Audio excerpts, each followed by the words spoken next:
મંતવ્ય ન્યૂઝના ભવિષ્યલક્ષી વિશેષ કાર્યક્રમની રજૂઆતમાં આપનું સ્વાગત છે અને હું છું આપની સાથે હિરલ।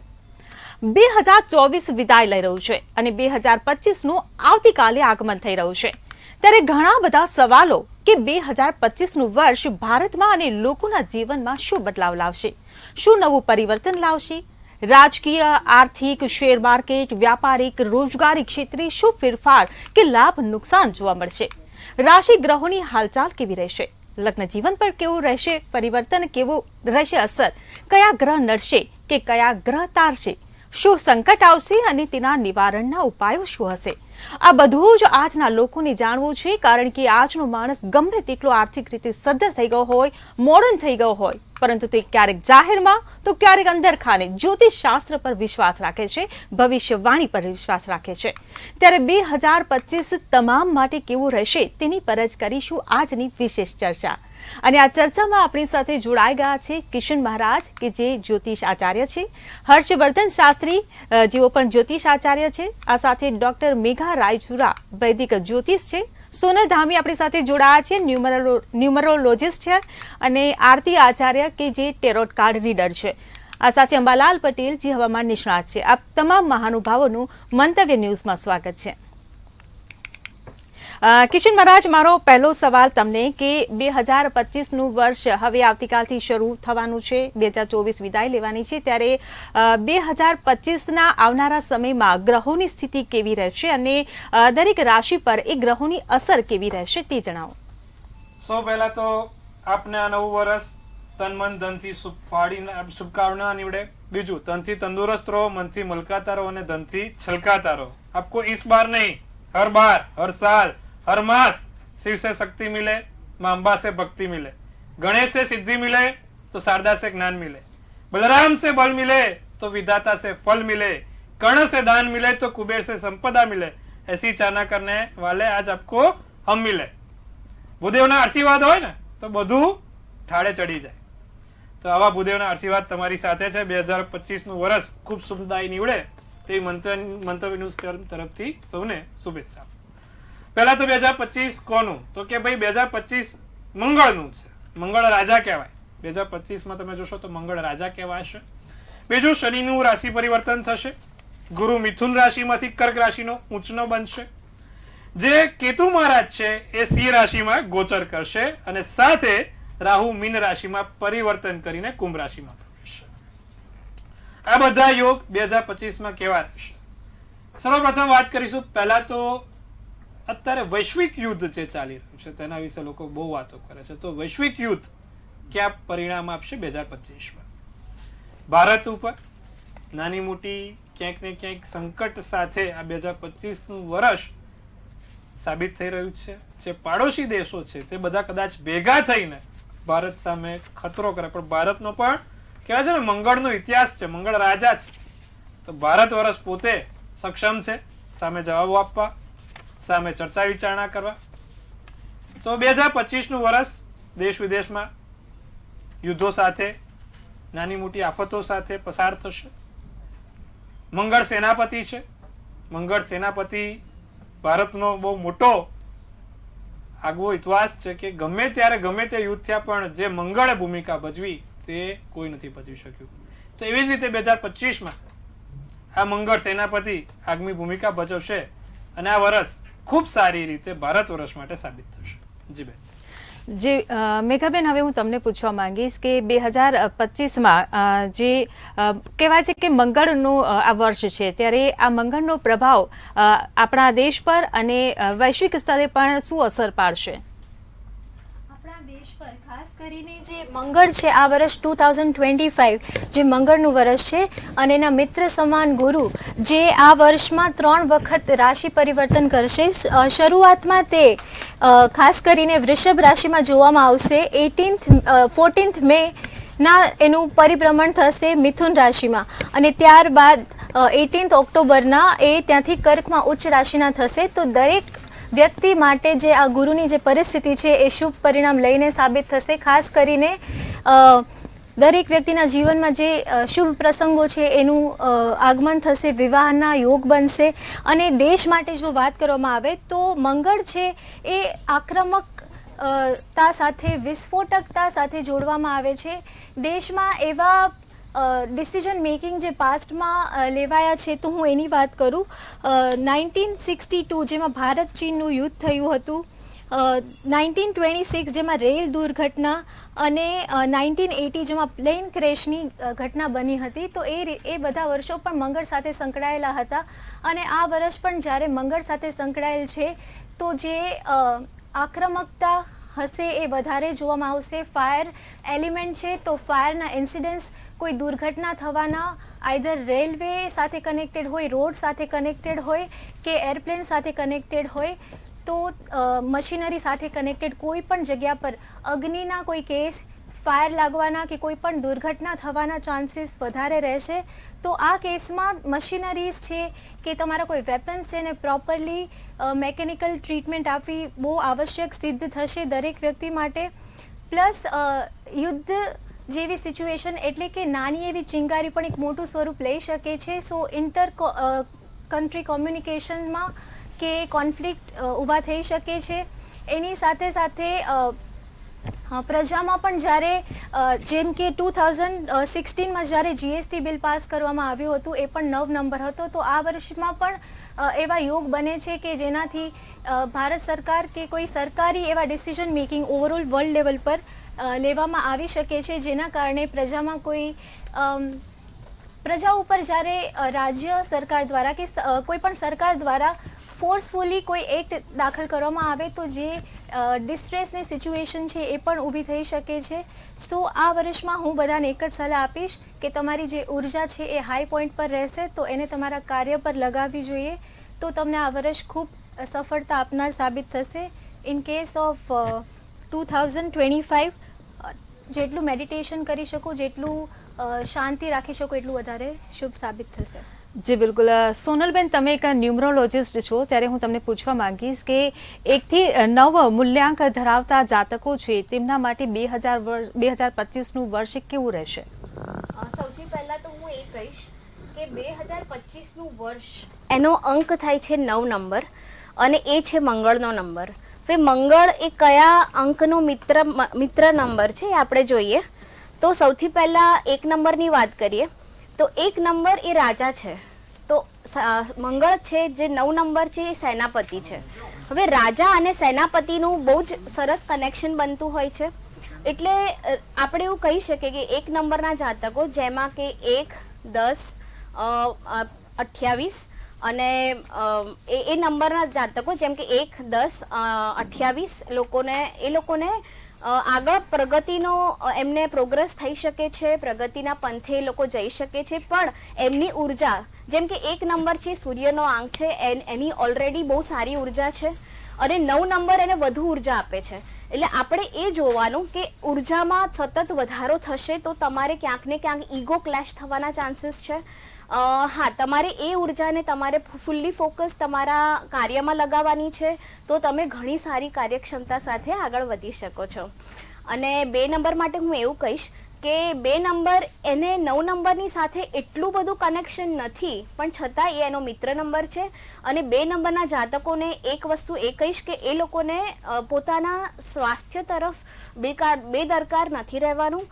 એ લોકોને સ્વાસ્થ્ય, કારણ કે 9 નંબર એ ક્યાંક ને ક્યાંક તમારી શરીરની સ્વસ્થતા સાથે કનેક્શન છે અને 2 નંબર થોડુંક લેઝી બનવાની શક્યતા છે. તો એને ક્યાંય પણ કાર્યક્ષેત્રમાં એ હોય તો ત્યાંથી થોડીક એક્સરસાઇઝ એ લોકો 1 કલાક પછી ઉઠીને પણ એ લોકો જાતકોને થોડુંક એક્સરસાઇઝ કરવી જોઈએ, સ્ટ્રેચ કરવું જોઈએ, ઇવન યોગા મેડિટેશન પણ કરી શકે છે. અને મેઇન તો એમના ઇમોશન્સને કંટ્રોલ કરવાના છે, કારણ કે 2 નંબરના જાતકો બહુ ઇમોશનલ હોય છે. ક્યાંક ને ક્યાંક 9 નંબર એમને અગ્રેશન આપી શકે છે. તો એમને એ જ વધારે સાચવવાનું છે કે ક્યાં અગ્રેશનમાં આવીને કોઈક જગ્યાએ એ ક્લેશ ના કરી બેસે. 3 નંબરના જાતકોની વાત કરીએ તો કે અગેન 3 નંબર એ કોનો છે?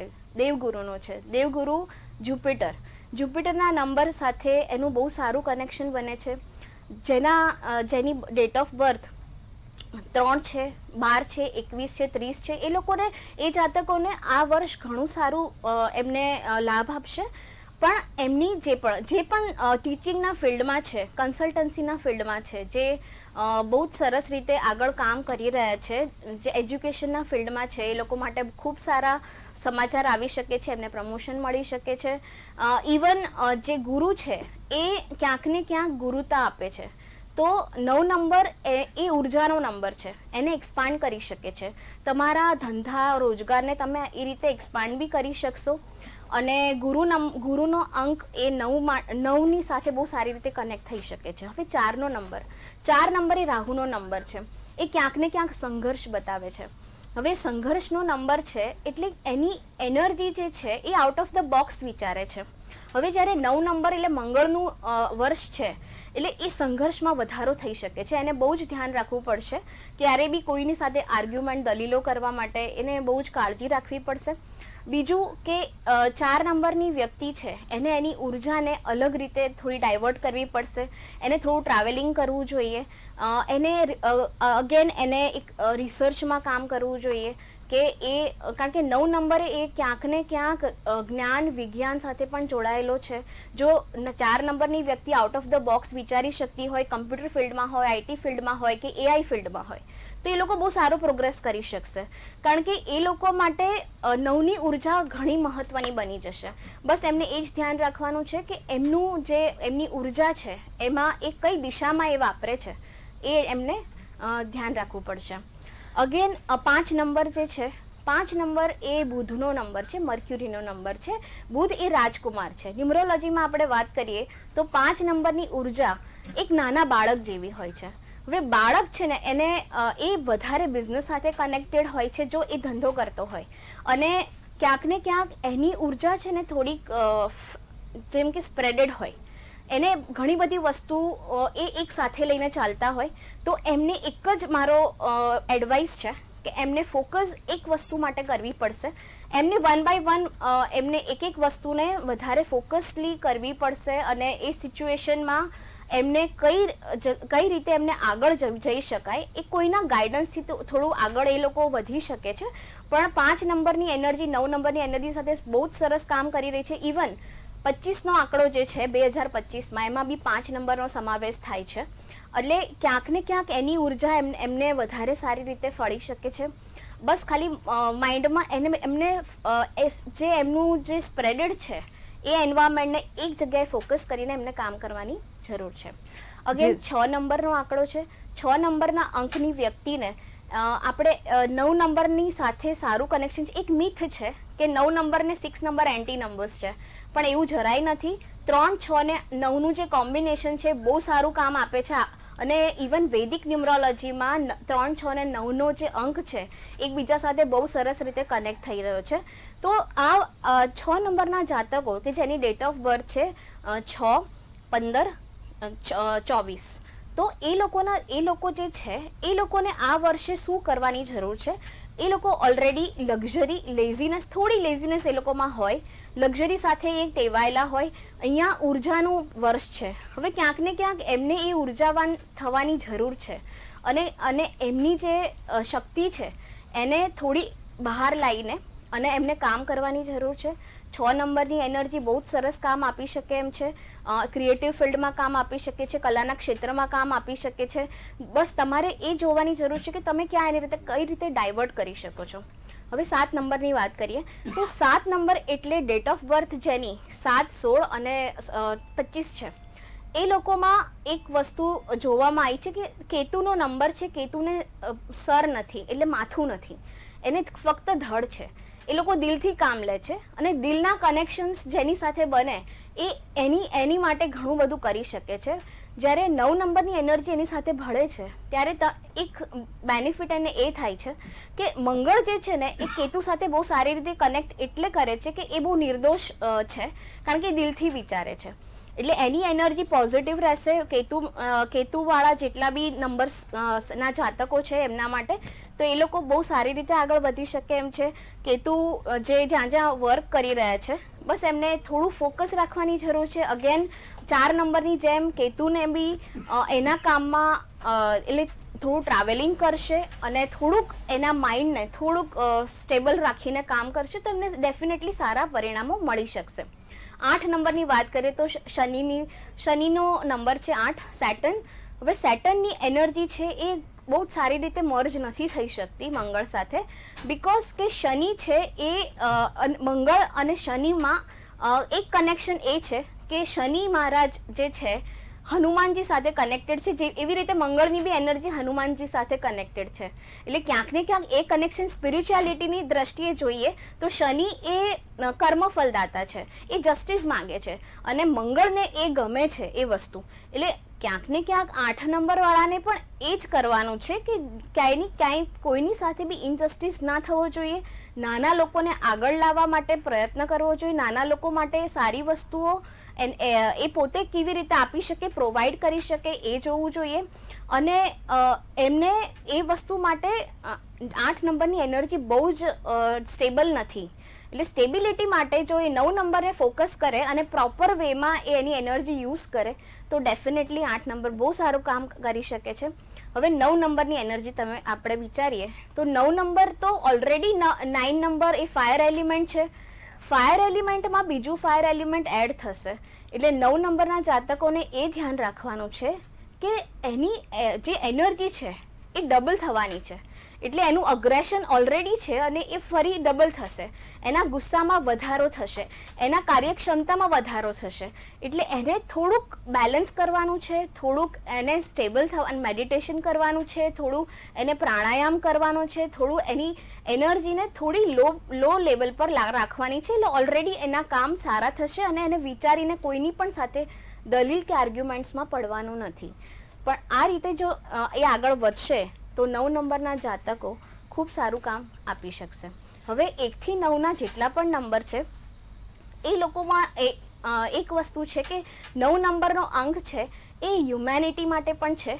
જે લોકો સારા કામ કરશે, સોશિયલ સર્વિસ કરશે કે લોકો માટે કામ કરશે, લોકોની હેલ્પ કરશે, તો આ વર્ષ ડેફિનેટલી બધા માટે ખૂબ સુંદર છે, ખૂબ સારું છે. અને બસ એમની એનર્જી જે મંગળની છે એ સાચી અને સારી દિશામાં જાય, એનું ધ્યાન રાખવામાં આવે તો બધા માટે ખૂબ સારું વર્ષ નીવડી શકે એમ છે.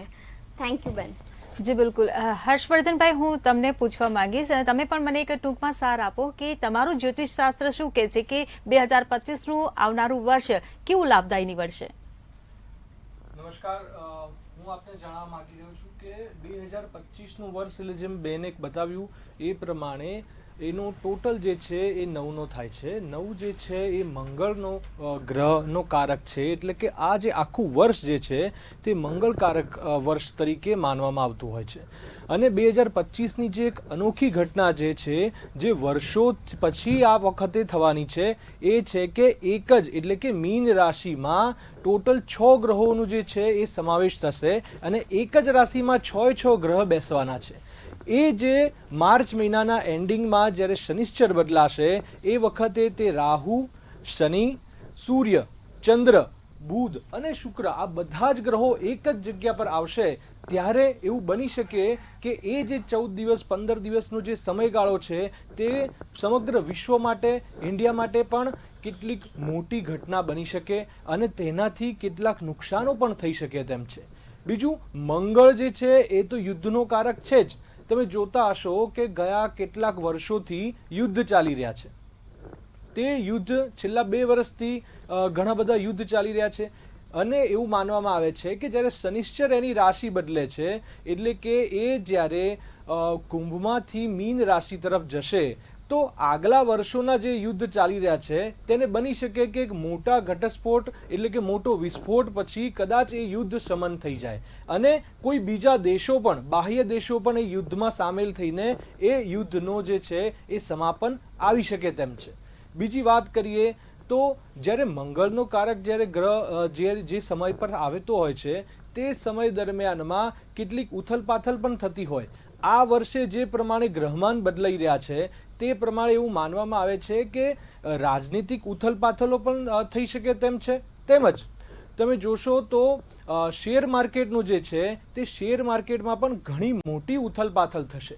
કેમ કે જેમ કદાચ યુદ્ધ થશે અથવા તો કોઈ મોટી રાજકીય ઉથલપાથલ થશે અથવા તો કોઈ કુદરતી આફતો આવવાની છે, તે આફતો દરમિયાનમાં જે રોકાણકારો જે છે તેમના પૈસા ડૂબવાની મહત્તમ શક્યતાઓ છે. તો આવી પરિસ્થિતિમાં 2025ના વર્ષમાં તમારે બહુ જ સાવચેતીપૂર્વક જે છે તે આખું વર્ષ પસાર કરવાનું છે. અને ખાસ કરીને શેર બજારમાં જે રોકાણકારો છે તેમને તો ખાસ મહત્વથી ધ્યાન આપવાનું છે. તેમજ વાત કરીશું તો શેર બજાર જે છે તે બુધકારક ગ્રહમાં આપણે ગણી શકાય છે. અને એ જે બુધકારક ગ્રહ છે એમાં 57 દિવસો એવા છે કે જે બુધ ઉપર કેટલાક પાપક ગ્રહોની દ્રષ્ટિઓ આવતી હોય છે. એ દિવસો દરમિયાન પણ શેર માર્કેટ ડાઉનફોલમાં જઈ શકે તેમ છે. તો એમ વાત કરીએ તો આ વર્ષે ઉછાળો પણ આવવાનો છે અને ઘટાડો પણ આવવાનો છે. તો એનાથી આકર્ષાઈને જ્યારે ઉછાળો આવે ત્યારે આકર્ષાઈને જો શેર માર્કેટના વ્યક્તિઓ એમાં ઇન્વેસ્ટ કરશે તો પાછળ જઈને જ્યારે ઘટાડો આવશે ત્યારે તેમના મૂડીમાં બહુ મોટું ધોવાણ થવાની શક્યતા છે. બીજી વાત કરીશું તો જ્યારે મંગળ જે છે તે કોઈ પણ વર્ષનું મહત્તમ રાજા બનતો હોય છે અને જ્યારે શનિશ્ચર આ રીતે બદલાય અને શનિ જે છે તે મીન રાશિ એટલે કે એ જળ રાશિ છે અને જળ રાશિમાં જ્યારે શનિશ્ચરનો પ્રવેશ થાય છે તેમજ બીજા 6 ગ્રહોનો પણ સમાવેશ એક જ રાશિમાં થતો હોય તેવું બની શકે કે ધરતીકંપ આવવાની પણ શક્યતા છે. સમગ્ર વિશ્વમાં એવી ભીતિ બની શકે કે કયું બહુ મોટો ધરતીકંપ આવે અથવા મીન રાશિમાં છે જળ તત્વમાં છે તેવું પણ બની શકે કે એ જળમાં ધરતીકંપ આવે એટલે કે સમુદ્રમાં ધરતીકંપ આવે અને સુનામીની શક્યતા પણ થઈ શકે તેમ છે. તો આવી કેટલીક ભીતિઓ જે છે તે 2025માં અવશ્યથી છે. તો આ સર્વેનું આપ જે છે તે ધ્યાન રાખશો અને આ જે 2025નું વર્ષ જે છે તે શાંતિમય રીતે આપ પૂર્ણ કરશો. જી બિલકુલ. અંબાલાલ કાકા આપણી સાથે જોડાયેલા છે. અંબાલાલ કાકા, મને એ જણાવો કે આ વખતે નવરાત્રીમાં દાંડિયા કાઢવાના કે પછી રેનકોટ કાઢવાનો અને દિવાળીમાં ફટાકડા હવાશે કે નહીં? શું કે છે તમારી 2025ની આગાહી? નવરાત્રીની આગાહી અત્યારથી ન કરી શકાય. 2025માં તો આવશે ને નવરાત્રી? કારણ કે વર્ષાગર્ભ જે છે એના લક્ષણો જોઈને જ પછી નવરાત્રીની આગાહી કરી શકાય. પણ એટલું છે કે આ વખતે લગભગ ચોમાસું પાછું રહેશે. એટલે હાલમાં જે પહેલો જે વરસાદ આવશે એ 10મી મે પછી સાયક્લોનિક સર્ક્યુલેશનનો આવવાની શક્યતા રહેશે અને ત્યાર પછી ઓગસ્ટ, સપ્ટેમ્બર અને ઓક્ટોબરમાં વરસાદની શક્યતા છે. એટલે પાછોતર વરસાદ નવરાત્રિમાં વરસાદની શક્યતા નકારી શકાય નહીં. પણ એના માટે અત્યારે કહું જરા જલ્દી ગણાશે. કારણ કે હજુ વરસાદ મેઘ જે છે અને બીજા અન્ય સંજોગો છે એ બધાની ગણતરી કરીને પછી જ કહી શકાય. જી બિલકુલ. પરંતુ તમામ પાસાને જોતા 2025નું વર્ષ કેવું રહેશે તે જણાવો. 2025ના વર્ષ અંગે જોઈએ તો આ વખતે લગભગ આસુરી સંપત્તિનો ઉદય થશે. શનિ, રાહુ અને પંચગ્રહી યોગ લગભગ એપ્રિલ માસમાં થશે અને આ ગ્રહો જે છે એની પાસે મંગળ ભળતું નથી. જો મંગળ અંદર ભર્યો હોય તો આ વધારે સંહારક થોત. આમ છતાં આ ગ્રહો જે છે એની અસર લગભગ 18/5 પહેલાં તો રહેશે અને આ વખતે હમણાં જ જોવા જઈએ તો લગભગ ફેબ્રુઆરી અને માર્ચ માસમાં રાજકારણમાં ઘણા દ્વંદ ચાલશે. પ્રતિપક્ષ અને શાસક પક્ષ વચ્ચે જબરજસ્ત દ્વંદ ચાલશે. તાળાબંધી, કેટલાક હડતાલો અને કેટલાક ઠેકાણે ન ધાર્યા એવા બનાવો હમણાં લગભગ ફેબ્રુઆરી માર્ચમાં બનવાની શક્યતા રહેશે. પરંતુ આસુરી સંપત્તિનો જ્યારે ઉદય થાય છે ત્યારે માધાતુઓના મગજમાં આ સંપત્તિ આવે છે. આપણે જોવા જઈએ ગીતાના પ્રમાણમાં તો સત્વગુણ સુખમાં જોડે છે, તમોગુણ દુઃખમાં જોડે છે અને રજોગુણ હુંદર દુઃખમાં જોડે છે. એ તમોગુણી સંપત્તિ વધવાની શક્યતા રહે છે. એટલે આ વખતે કેવા એવા બનાવો બનશે કે ન ધારેલા બનાવો બને અને લોકો જે છે કેટલાક અંધશ્રદ્ધાનો માર્ગ પણ વધારી લે છે. કારણ કે એક પછી એક શુક્ર પણ રાહુ સાથે છે અને રાહુ જે છે એ આભાસી પરિણામ આપે છે. રાહુને કેતુ ઘરને માથું છે એટલે આ રાહુ જે છે એ આભાસી એવા પરિણામ આપશે કે કેટલાક લોકો અંધશ્રદ્ધાના માર્ગે જોડાશે. ન જોડાય તો સારું.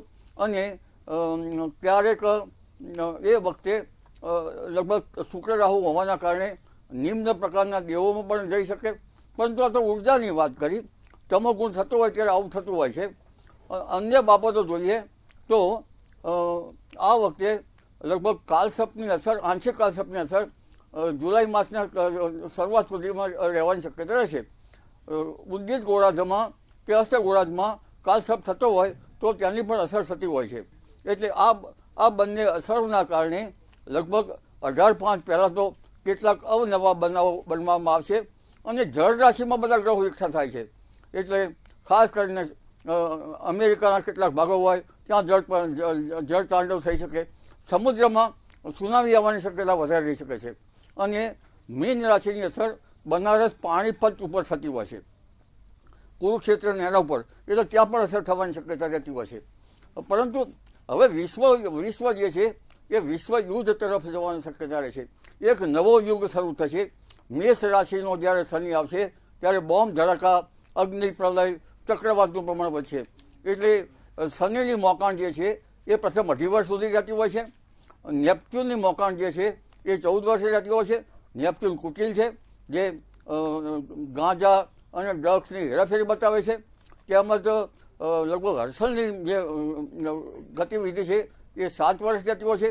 હર્ષલ જે છે એ પ્રેસિડેન્ટ રૂલ બતાવે છે. એટલે સંસદમાં લગભગ ગાજ છે અને કંઈક વરવા દ્રશ્યો જોવા મળશે. પરંતુ અવની ઉપર પણ, વસુંધરા ઉપર પણ અવનવો બનાવ બનશે. જો કે હવે લગભગ કૃતિકા હશે ત્યારે આંગ્લ દેશ ઉપર ત્યાંની અસર થશે. એટલે યુરોપમાં એમાં બાકાત નહીં શકે. જ્યારે વૃષભમાં શનિ આવશે ત્યાર પછી ત્યારે યવન પ્લેસમાં જ અસર થવાની શક્યતા રહેશે. પરંતુ ઉલ્લેખ છે કે જે લગભગ 8-9 વર્ષ અત્યારના 5 હારાત બાકીના જ્યારે મિથુનમાં શનિ આવે ત્યારે અમેરિકા જેવી મહાસત્તાઓ જે છે એની પણ અસર થવાની શક્યતા રહે છે. એટલે ઉત્તર અમેરિકા અને ત્યાર પછી જ્યારે કર્ક રાશિમાં શનિ આવશે ત્યારે લગભગ ચીનની ઉપર અસર જણાતી હોય છે, ક્યારેક આફ્રિકા ઉપર પણ અસર થવાની અસર રહેતી હોય છે. સિંહ રાશિમાં જ્યારે શનિ આવશે ત્યારે ફ્રાન્સ ઉપર અસર થવાની શક્યતા રહેશે. કન્યા રાશિ ઉપર આવશે ત્યારે સ્વિટ્ઝરલેન્ડને એના ઉપર અસર થવાની શક્યતા રહેશે. અને તુલા રાશિ ઉપર આવે તો કેટલાક ચીનને તુલા રાશિ માને છે, કારણ કે ટોલેમી અને કેટાબિલોસ પ્રમાણે રાશિઓ છે. અમેરિકા એટલે અલગ એવું ના ગણાય. જે ઇવેન્ટ્સ બન્યા હોય એના અસર થશે. એટલે અલ્જીરિયા અને એનું મોરોકો ને એ બધી બાબતો થશે. અને ધન રાશિમાં ટાંઝાનિયા અને ત્યારે થશે. પછી મકર રાશિ છે, ભારતની રાશિ છે. એટલે લગભગ 2049-50માં મકર રાશિમાં આવશે અને 2000 ત્યાર પછી કુંભ રાશિમાં આવશે. આ વખતે મકર કુંભમાં આપણે કોરોનાની અસરો જોઈ. એટલે અત્યારે જે લડાઈ ઝઘડા થવાના છે, જે બોમ્બ ધડાકા અને વિશ્વયુદ્ધના પગલાં મંડાવવાના છે, એમાં બાયોલોજિકલ વેપન ક્યાંક લીક ના થઈ જાય એવું જોવાનું રહેશે. કારણ કે બાયોલોજિકલ વેપનથી આ અસર થશે. બીજું આપણે જે જોવા જઈએ તો આપણે ચારે બાજુ જ ઘેરાયેલા છીએ. એક તો પાકિસ્તાન, એ કુંભ રાશિમાં અત્યારે શનિ છે, એટલે અફઘાનિસ્તાન અને ખડકાળ પ્રદેશો પર એની અસર થાય. અને કુર્મચક્ર પ્રમાણે જોવા જઈએ તો લગભગ 3 કાચબાના આકારના પૃથ્વી પર એનું કલ્પના કરી છે પુષ્કરણ ઉપર. તો કુર્મચક્ર ઉપર એની ઈશાન ખૂણામાં બર્ફીલા પવનો છે કે સીમાંત ચીન સુધીની અસર થવાની શક્યતા રહે છે.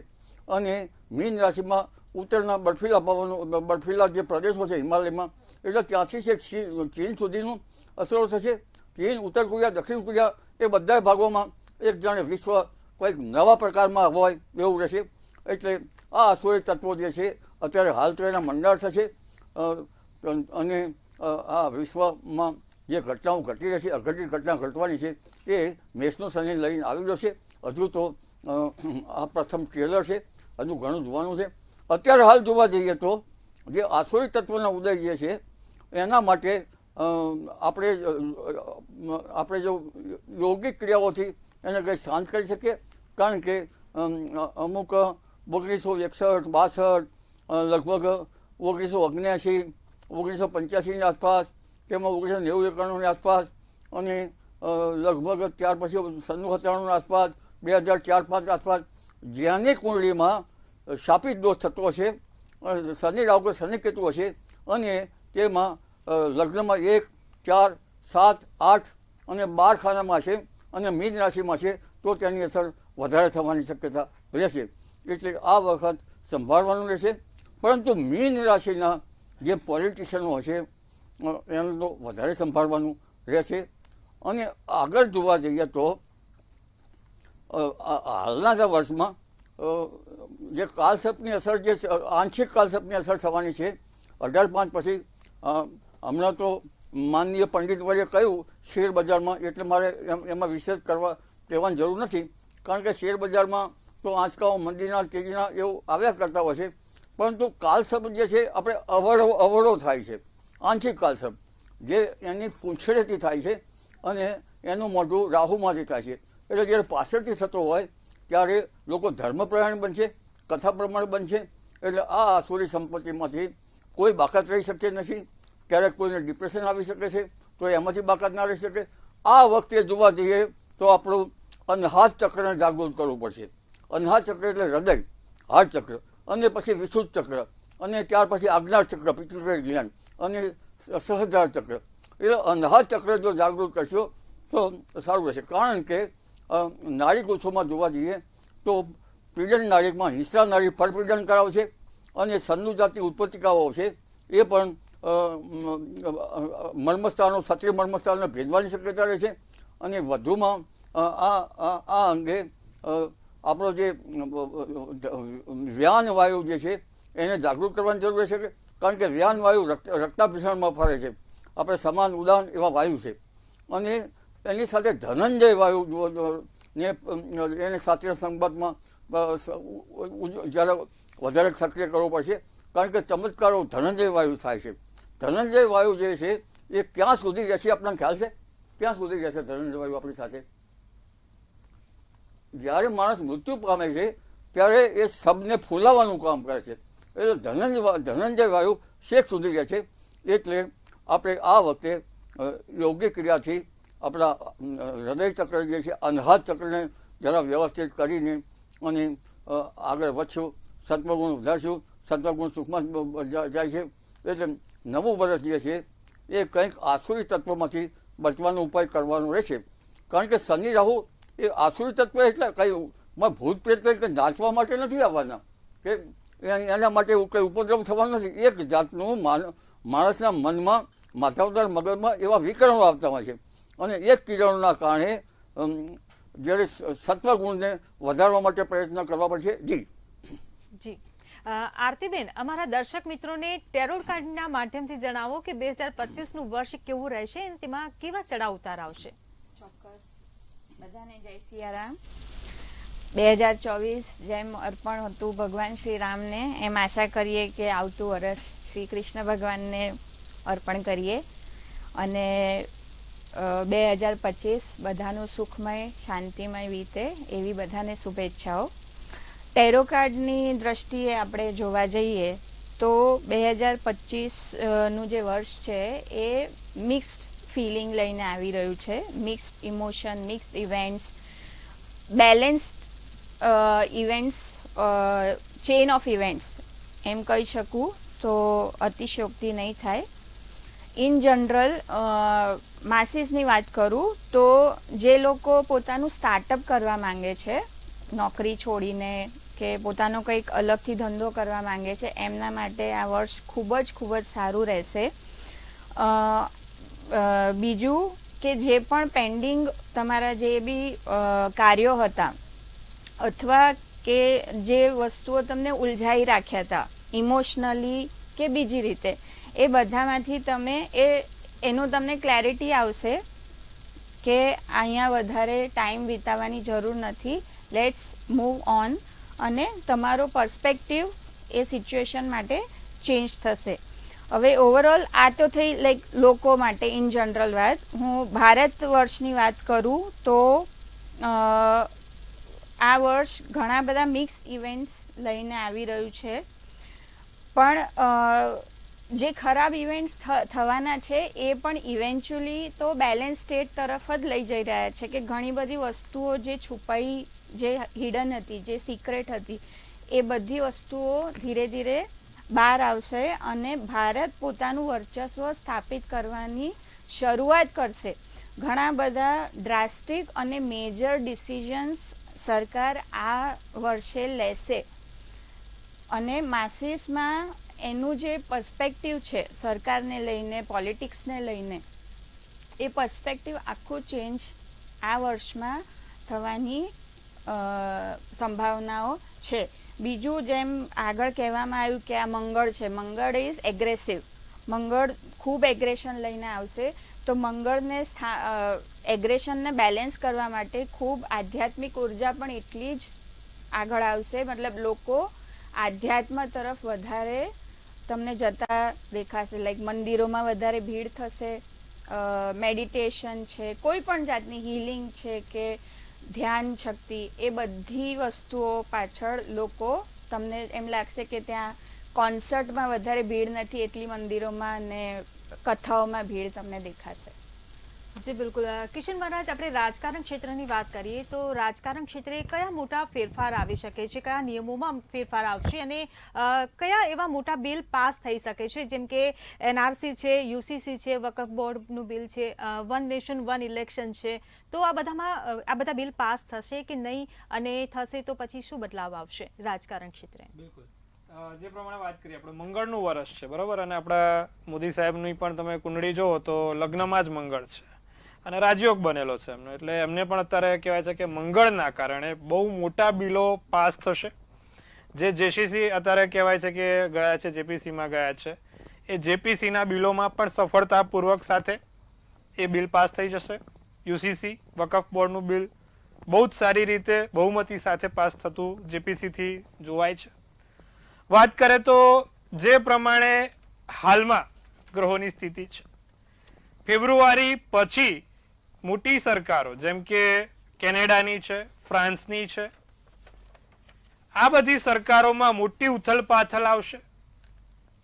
સમય પહેલા ચૂંટણી કરવી પડે, કાં તો સમય પહેલા સરકાર પડી જશે. ખરેખર નવેમ્બરમાં ચૂંટણી છે કેનેડાની, પણ એ પહેલા કેનેડાની સરકારમાં બદલાવ થશે. વાત કરીએ તો ભારત વર્ષની સરકારમાં કાનૂન વ્યવસ્થા બદલાશે. UCC નું 100% બહુ જ સારી રીતે જોઈ રહ્યું છે કે ભાઈ એમાં સફળતાપૂર્વક કામ થઈ રહ્યું છે. જે બીજા અન્ય બિલો છે, વન નેશન વન ઇલેક્શન, એવા બિલોમાં પણ સફળતા સાથે આ સરકાર મોખરે રહેશે. નાના મોટા વિપક્ષના ક્યાંક ને ક્યાંક સામના કરવા સાથે સારી રીતે એ બિલ પાસ કરી શકશે. જર્મનીમાં કાનૂન વ્યવસ્થા, ઇમિગ્રેશન લો, જે યુરોપમાં અત્યારે ઇમિગ્રેશન લો છે, તે ઇમિગ્રેશન લો માત્ર ભારતમાં પણ લો નહીં, કાનૂન વ્યવસ્થા નહીં, પણ યુરોપના દેશોમાં પણ કાનૂન વ્યવસ્થા બદલાવી પડશે. કાનૂન વ્યવસ્થા બદલાવાના યોગ થશે. ઇમિગ્રેશન લો ચેન્જ થશે. ખાસ કરીને જર્મની, ફ્રાન્સ, સ્વીડન, એ બધી જગ્યા પર તમે ઇમિગ્રેશન લો સાથે અન્ય કાનૂન વ્યવસ્થાઓમાં પણ બદલાવ જોઈ શકશો.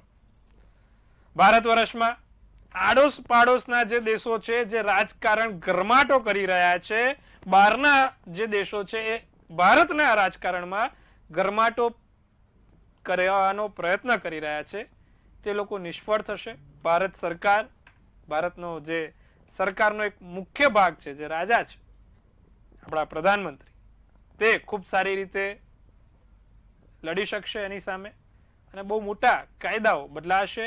UCC, NRC ચોક્કસપણે એને સફળતા મળતું દેખાય છે. વકફ બોર્ડનું પણ બહુ સારું એવું સફળતાપૂર્વક દેખાય છે. સરકારમાં નાના મોટા ઉથલ પાથલ છે, પણ સરકારને એનાથી કોઈ તકલીફ નહીં થાય. નાની મોટી ઉથલ પાથલ ચાલતી રહેશે, આમથી તેમ થશે, પણ સરકારને જે વિભિન્ન અંગ છે તે વિભિન્ન અંગ ક્ષેત્ર પર કોઈ પણ એવી તકલીફ નથી. અન્ય બિલો છે, તે અન્ય બિલોની પણ તમે આ જોશો ચોમાસા સત્રમાં રજૂઆત થશે અને સારી રીતે અને સફળતાપૂર્વક પાસ થશે. ક્યાંક ને ક્યાંક ઇન્ડસ્ટ્રીઝમાં સરકારના થકી લાભ થતા જોવાય છે. મોટા MOU પાસ થશે અને મોટા MOU ની રજૂઆત થશે.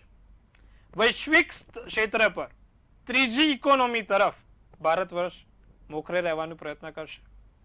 સાથે બ્રિક્સમાં પણ તે તેનું નામ સારી રીતે મેળવી શકશે. તો 2025નું વર્ષ રાજકીય ક્ષેત્રોમાં ખૂબ સારું છે. નો ડાઉટ નાની મોટી ઉથલ પાથલ છે, પણ જેવી રીતે બિલ પાસ થશે તેમ એ ઉથલ પાથલ શાંત થતી જશે. ક્યાંક ને ક્યાંક નાના મોટા એવા યોગ પણ બનશે કે નાની મોટી હિંસા થશે, પણ સરકાર સક્ષમ છે એ હિંસાને રોકવા માટે. તો 2025નું વર્ષ રાજકીય ક્ષેત્રમાં મોટા બિલો, કાનૂન વ્યવસ્થા. વૈશ્વિક ક્ષેત્રે ઇમિગ્રેશન લો ચેન્જ કરવો પડશે. વૈશ્વિક ક્ષેત્રમાં પણ એ એટલું જ છે કેનેડાની સરકાર માટે ખતરો બની રહ્યું છે. જે હાલની કેનેડાની સરકાર છે તે માટે આ 2025નું વર્ષ ક્યાંક ને ક્યાંક પડકારરૂપ સાબિત થશે. ફ્રાન્સની સરકાર માટે પણ એવી જ રીતે જર્મની સરકાર, નાઝીની સરકાર આવશે, રાઇટ વિંગ પાર્ટી આવશે, લેફ્ટ વિંગ પાર્ટી જશે, રાઇટ વિંગ પાર્ટીનો ઉદય થશે અને 2025નું આ વર્ષ સમગ્ર વિશ્વમાં રાજકારણમાં ખૂબ ગરમાટા સાથે પૂરું થશે. જી બેન. જી મહારાજ, મેઘાબેન, હું તમને પૂછવા માંગીશ કે મોટાભાગે પૂછાતો પ્રશ્ન કે શનિ નડે છે તો શનિના નિવારણ માટે શું? ત્યારે 2025નું જે વર્ષ આવે છે ત્યારે શનિના સાડાસાતીના જે પરિવર્તન છે તે કઈ રાશિ માટે લાભદાયી નીવડશે અને કઈ રાશિને તેનાથી સાચવવું પડશે તે જણાવો. જ્યારે શનિ ખાસ કરીને 29th ઓફ માર્ચના કુંભ રાશિમાંથી મીન રાશિમાં પરિવર્તન કરશે ત્યારે મકર રાશિમાં જે 7.5ની ઢૈયા ચાલી રહી હતી એ પૂર્ણ થતાં મેષ રાશિમાં 7.5ની શરૂઆત થશે અને જે 7.5નો જે સમય રહે છે એ વ્યય કરનારો, માનસિક તણાવ, લીગલ મેટર્સ કરનારો અને ખોટા વ્યર્થના કાર્યો કરાવે, કોઈ પણ કાર્ય તમારું ડીલે થાય, ખાસ કરીને માનસિક તણાવનો સમય માનવામાં આવે છે. તો એના માટે ખાસ મેષ રાશિ સાથે 7.5 છે એની શરૂઆત થશે. એની સાથે સાથે વ્યય, ખોટા એડિશનલ વ્યય થશે, લીગલ મેટર્સથી પણ એમને બચવાનું રહેશે. પરંતુ ત્યાં ગુરુ સારો છે તો એ શુભ પરિણામ પણ મેષ રાશિ માટે આપનારું સાબિત થશે. શનિની 7.5. જ્યારે તમને શનિથી 7.5 છે તો એને બચવા માટેનો ઉપાય છે તો તમે શમીના ઝાડની પૂજા કરી શકો, ત્યાં સરસોના તેલનો દીપક પ્રજ્વલિત કરી શકો તો તમને વધારે સારું પરિણામ પ્રાપ્ત થાય. માનસિક તણાવથી દૂર રહેવા માટે તમે મેડિટેશન કરી શકો, શિવ આરાધના, શિવ પૂજા કરો તો સૌથી શ્રેષ્ઠ સમય સાબિત થશે તમારા માટે. જી બિલકુલ. સોનલબેન, દરેક વ્યક્તિ પોતાના પ્રોફેશનને લઈને બહુ ચિંતિત હોય છે ત્યારે 2025નું જે વર્ષ છે એ કઈ કઈ રાશિ માટે કેવી રીતે, કયું પ્રોફેશન માટે કઈ રાશિ 2025 માટે સારું રહેશે અને કઈ રાશિ માટે 2025નું વર્ષ પ્રોફેશનની દ્રષ્ટિએ ખરાબ રહેશે તે જણાવો. આપણે જોઈએ કે મંગળનું વર્ષ છે. હવે મંગળ જે છે એ જે વસ્તુનો કારક હશે ત્યાં આપણે પ્રોગ્રેસ વિચારી શકીએ. હવે ધંધામાં કે બિઝનેસમાં જોઈએ તો જે મેટલ બિઝનેસ છે એ ડેફિનેટલી ગ્રો થશે કારણ કે મંગળ જે છે એ મંગળ એ 9 નંબરને રિપ્રેઝન્ટ કરે છે. એની ધાતુ સોનું છે અને એ સેમ એ ચાંદીને પણ બહુ સારી રીતે પ્રમોટ કરી શકે છે અને જેમ જેમ ચાંદી પ્રમોટ થશે એ એના કારણે થશે કે ઉદ્યોગોનો વિકાસ થશે. જેમ જેમ ઉદ્યોગો વિકસશે એમ ચાંદીની ડિમાન્ડ વધશે. એટલે સિલ્વરને બહુ જ સારી રીતે જો તમે અપનાવી શકો, જો ઇન્વેસ્ટ કરી શકો તો સિલ્વર તમને બહુ સારી રીતે તમને આઉટકમ આપી શકે છે. ઇવન તમે ગોલ્ડ લઈ શકો છો. ગોલ્ડ સ્મિથને બી લાભ થાય એવું છે. મેટલના બધા બિઝનેસ માટે સારું છે, સ્ટીલ માટે પણ સારું છે. એટલે આગળ જતાં તમે સ્ટીલના બિઝનેસ માટે પણ સારી પ્રોગ્રેસ જોઈ શકો છો. બીજું એ સિવાય જ્યાં જ્યાં હ્યુમેનિટીના કામ થઈ રહ્યા છે અને જ્યાં જ્યાં લોકોની સ્વાસ્થ્યના કામ થઈ રહ્યા છે, જેમ કે મેડિકલ છે, પછી કેમિસ્ટ છે, એ લોકોના ધંધામાં બહુ સારી સફળતા મળે એવું છે. આપણે એવું ના કહી શકીએ કે એ લોકોને વધારે પેશન્ટ મળે, પણ આપણે એવું ચોક્કસ કહી શકીએ કે લોકો વધારે સ્વાસ્થ્ય પ્રત્યે જાગૃત થશે આ વર્ષે. અને 9 નંબર એ મંગળનો નંબર છે એટલે મંગળ છે ને એ લોકોને પ્રેરશે એમની પોતાની સ્વાસ્થ્યની દરકાર માટે કરવા માટે. હવે એના માટે લોકો જીમ વધારે જોઈન કરશે, લોકો ડાયટ ફોલો કરશે પ્રોપર. એટલે તમે એ જ ક્ષેત્રમાં સપોઝ કે કોઈ તમને ડાયટ પ્લાન કરીને આપતું હોય કે એ તમારો ડાયટિશિયન હોય તો ડાયટિશિયનને લાભ થઈ શકે છે, જીમ જે ચલાવતું હોય એને લાભ થઈ શકે છે અને હેલ્થ સેક્ટરમાં જે પણ લોકો છે જોડાયેલા એ બધાને લાભ થઈ શકે છે. એ સિવાય આપણે જોઈએ તો 9 નંબર મંગળનો નંબર છે અગ્રેશન. જ્યાં જ્યાં અગ્રેશનની જરૂર છે, જેમ કે પોલીસનું જે આપણા જે ડિફેન્સ છે જેમ કે ડિફેન્સ માટે આપણે કહી શકીએ કે આર્મી છે, નેવી છે, એ બધામાં બહુ આગળ ગ્રોથ થશે. અને જે આપણું જે પોલિટિક્સમાં પણ એ લોકોને બહુ સારી રીતે આગળ આવવાના ચાન્સ મળશે. અને ફ્રીડમ તો ઓલરેડી આપણા મોદી સાહેબ જે છે એ આપી જ રહ્યા છે. અને એક લેવલ પર એમને સારી ફ્રીડમ મળશે તો એ સારી રીતે આપણા દેશને પ્રોટેક્ટ કરી શકશે. એટલે આ બધા જ લોકોને વિશેષ લાભ થશે. એ સિવાય જે 3 નંબરની એનર્જી સાથે કામ કરી રહ્યા છે, જેમ કે ટીચર છે, જે એજ્યુકેશન ઇન્ડસ્ટ્રીમાં છે, જે લોકો કન્સલ્ટન્સી ચલાવી રહ્યા છે, જે લોકો કાઉન્સેલિંગ કરી રહ્યા છે, એ લોકોને પણ ક્યાંક ને ક્યાંક વધારે લાભ મળી શકે છે. એટલે અને આજકાલ તમે જોશો તો તમારા ઇમોશન્સને ઘણો કંટ્રોલ કરવાની જરૂર હોય છે. તો સાયકેટ્રિસ્ટ છે, જે હીલર છે, એ લોકોના બી કામમાં સારો એવો ગ્રોથ જોવા મળી શકે છે. ઇવન સ્પિરિચ્યુઅલ હીલર્સ, સ્પિરિચ્યુઅલ લાઇનમાં જે મોડાલિટીઝ લોકો વધારે ને વધારે એ તરફ વળશે, સ્પિરિચ્યુઆલિટીમાં એ આગળ વધશે, ધાર્મિક કાર્યોમાં આગળ વધશે. એટલે ઓવરઓલ જોતા હ્યુમેનિટીના બધા કાર્યો જે પણ કરતું હશે એ લોકોને લાભ મળશે. ઓકે બેન, થેન્ક યુ. જી બિલકુલ. હર્ષવર્ધનભાઈ, ચારેકોર એવી ચર્ચા છે કે સરકાર પડી ભાંગશે, રાજકીય જે સત્તા છે હાલની તે બદલાશે. એટલે મને જણાવો કે 2025ના વર્ષમાં હાલની જે વર્તમાન સરકાર છે તેની સામે કઈ કઈ વિકટ પરિસ્થિતિ ઊભી થશે, કેવા પડકારો આવશે, અને સાથે એ પણ જણાવો કે વિપક્ષ માટે 2025નું વર્ષ કેવું રહેશે. આપ જોશો તો 2025ના વર્ષમાં જે પ્રમાણે ગ્રહો બદલાઈ રહ્યા છે એ પ્રમાણે એવું ચોક્કસ છે કે જે સરકાર એક ગઠબંધનથી બની છે ગયા વર્ષે, એમાં એ ગઠબંધનમાં કોઈ પણ એક પક્ષ જે છે તે એવું બની શકે કે નાટ્યાત્મક રીતે એ કદાચ પડી ભાગે બીજા પક્ષમાં જોડાઈ જાય, એનડીએમાંથી ઇન્ડિયામાં જોડાઈ જાય, એવું પણ બની શકે. તદુપરાંત કેટલીક તમે જોશો તો પેટા ચૂંટણીઓ રાજ્યોમાં આવી રહી છે. તો એ રાજ્યોની ચૂંટણીઓમાં પણ એવું આપ જોવા મળશે કે 2024માં જે પક્ષો અત્યારે એનડીએની સાથે છે તે પક્ષો કદાચ એવું બની શકે કે વિપક્ષમાં જાય. વિપક્ષવાળાઓને આ વખતે એવું લાગશે, એવું ભ્રમ થશે, કેમ કે રાહુ જે છે એ શનિશ્ચર સાથે છે. તો એ સમય દરમિયાનમાં વિપક્ષને એવો ભ્રમ લાગશે કે આ વખતે અમે જે છે તે જીત તરફ આગળ વધી રહ્યા છીએ. પરંતુ તે ભ્રમ જે છે કેટલાક સમય બાદ ફરીથી તૂટશે. પણ આપ જોશો તો ભારત સરકારમાં અત્યારે જે બીજેપીનું રાજ ચાલી રહ્યું છે તેમાં ચોક્કસ ઉથલપાથલ છે, પ્લસ માઇનસ છે, કેટલીક સમસ્યાઓ આવવાની છે. પરંતુ સરકાર સમગ્રપણે સંપૂર્ણપણે તૂટી જવાના ચાન્સીસ બિલકુલ નહીવત છે. તો એવું પોસિબલ થવાનું જ નથી. પરંતુ હા, એવું બની શકે કે કેટલાક નાટ્યાત્મક સ્થિતિમાં વળાંકો આવી શકે તેમ છે. અને જો હું વાત કરું 2025ના વર્ષની, તો 2025ના વર્ષમાં એવું પણ છે કે કેટલાક મોટા રાજનેતાનું નિધન પણ શક્ય છે. તો એવું પણ બની શકે કે તે નિધન બાદ પણ કેટલાક વળાંકો આવી શકે તેમ છે. જી બેન. જી બિલકુલ. આરતીબેન, હું તમને પૂછવા માંગીશ કે 2025નું જે વર્ષ આવશે, વૈશ્વિક યુદ્ધની જ્યારે હમણાં વાત થઈ રહી હતી, ત્યારે વૈશ્વિક યુદ્ધ જે થઈ રહ્યા છે તેનો અંત આવશે કે નહીં, એ ટેરો કાર્ડના માધ્યમથી જણાવો. જી ચોક્કસ.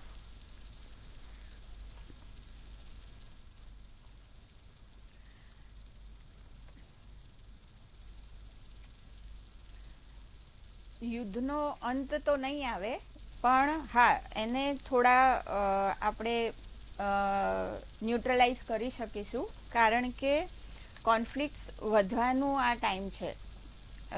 જેમ જેમ બધાના પત્તા ખુલ્લા પડે છે, જેમ જેમ બધાની વીકનેસીસ બહાર આવે છે, એમ બધા એકબીજાના ઉપર વર્ચસ્વ કરવાની કોશિશ કરવાનું સ્ટાર્ટ કરે છે. બરાબર. તો આ વર્ષમાં યુદ્ધ એલિમિનેટ નહીં થાય કમ્પ્લીટલી, કે બંધ નહીં થાય, પણ અમુક હદે એ વધશે. યુદ્ધનું જે કોન્સેપ્ટ છે એ પણ આપણે ઘણી બધી જગ્યાએ ચેન્જ જોઈશું. ક્યાંય બાયોલોજિકલ હશે, ક્યાંય મતલબ it will not be man to man always. બરાબર. એ નેટ થ્રુ થઈ શકે છે, અથવા તો બીજી કોઈ રીતે ઇન્ફોર્મેશન વોરફેર બી થઈ શકે છે. બરાબર. તો યુદ્ધ સંપૂર્ણપણે બંધ થઈ જશે એવી કોઈ શક્યતા અત્યારે નેક્સ્ટ યરમાં દેખાતી નથી. જી બેન. જી બિલકુલ. તો 2025નું જે હવે વર્ષ આવવાનું છે ત્યારે કયા સારા અને કયા ખરાબ સંકેતો લઈને આવવાનું છે, કયા ચડાવ ઉતાર આવશે તેની ચર્ચા આપણે આગળ વધારતા રહીશું, પરંતુ હાલ સમય થયો છે એક વિરામનો.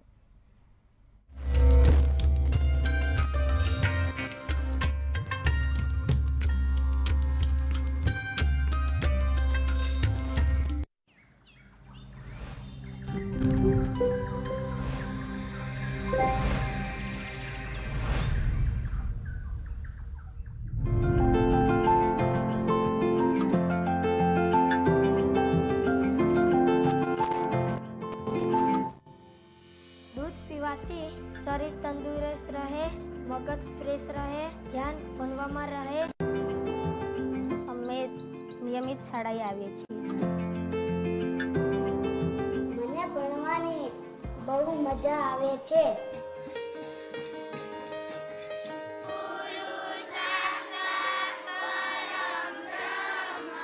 અમારી પ્રાર્થના સભા પૂરી થાય તે પછી અમે રોજ અલગ અલગ દૂધ પીએ છીએ.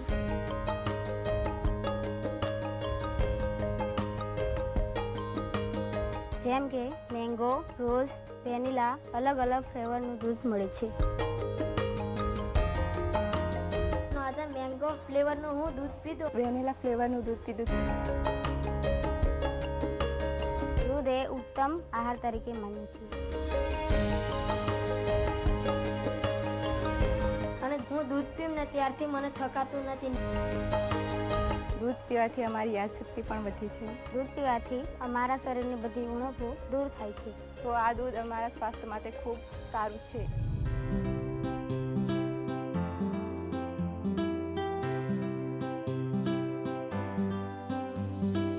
વિકસિત છોટા ઉદેપુરની સંકલ્પના સાથે અંત્યોદયના વિચારને ચરિતાર્થ કરનાર માનનીય વડાપ્રધાન શ્રી નરેન્દ્રભાઈ મોદી અને રાજ્યના માનનીય મુખ્યમંત્રી શ્રી ભૂપેન્દ્રભાઈ પટેલ તેમજ જિલ્લા તંત્રનો હૃદયપૂર્વક આભાર.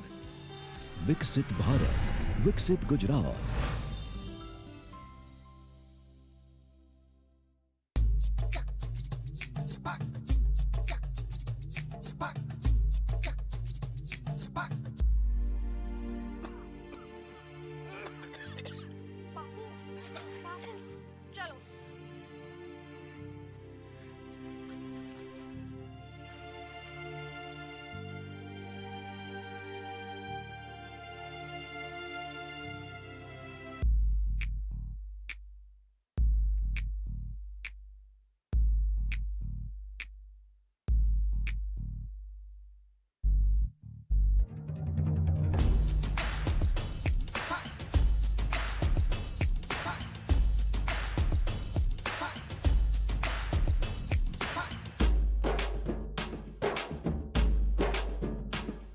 હવે ગુજરાતની 7.5 લાખ મહિલાઓ બનશે ડ્રોન દીદી. વિકસિત ભારત, વિકસિત ગુજરાત. શિયાળે સોરઠ ભલો આજો કચરો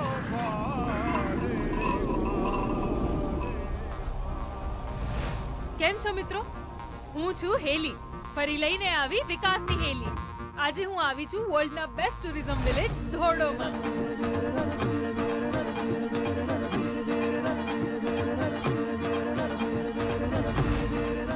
દર વર્ષે થતા રણોત્સવને માણવા આખી દુનિયા અહીંયા આવે છે. ખબર છે કેમ? કારણ કે વિશ્વમાં ક્યાંય ના હોય એવું અદ્ભુત છે આ સફેદ રણ. જાણે ધરતી પર ચાંદરનું પથરાયું હોય એવા દ્રશ્યો તમને અહીં જોવા મળે.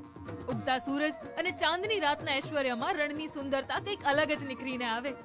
સફેદ રણની સુંદરતા, કચ્છી સંસ્કૃતિ, ભવ્ય ટેન્ટ સિટી, દરરોજ સાંસ્કૃતિક કાર્યક્રમો, લાઇટ એન્ડ સાઉન્ડ શો અને એડવેન્ચર એક્ટિવિટીઝ, આ દરેક સુવિધાઓનું સરનામું એટલે રણોત્સવ.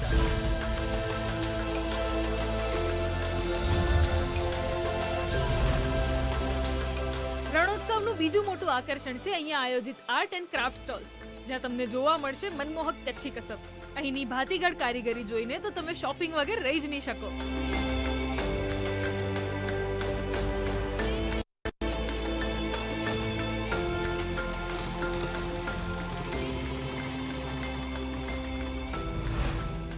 રણોત્સવની આસપાસના ટુરિસ્ટ લોકેશન જેવા કે રોડ થ્રુ હેવન, ધોળાવીરા, માતાનો મઢ, માંડવી બીચ સહિત તમે કેટલું એક્સપ્લોર કરી શકશો, જે માટે સરકાર દ્વારા અહીં ટુરિસ્ટ સર્કિટ બસ પણ શરૂ કરવામાં આવી છે ને જોરદાર? તમે પણ અહીં આવીને કહેશો કે કચ્છ નહીં દેખા તો કુછ નહીં દેખા.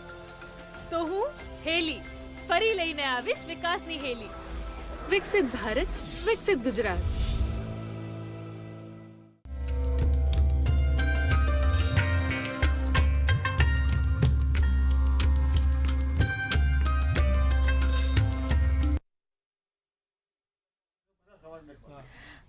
તો વિરામ બાદ આપ સૌનું સ્વાગત છે ને હવે ચર્ચાને આપણે આગળ વધારીશું. ત્યારે અંબાલાલ કાકા, હું તમને ફરીથી પૂછવા માંગીશ કે તમે જે આગાહીની જ્યારે વાત કરી ત્યારે હવે હું તમને એ પૂછવા માંગીશ કે કયા કયા તહેવારમાં વરસાદની આગાહી છે? તહેવારો અંગે જોવા જઈએ તો આ વખતે તહેવારોમાં જ વરસાદ થશે.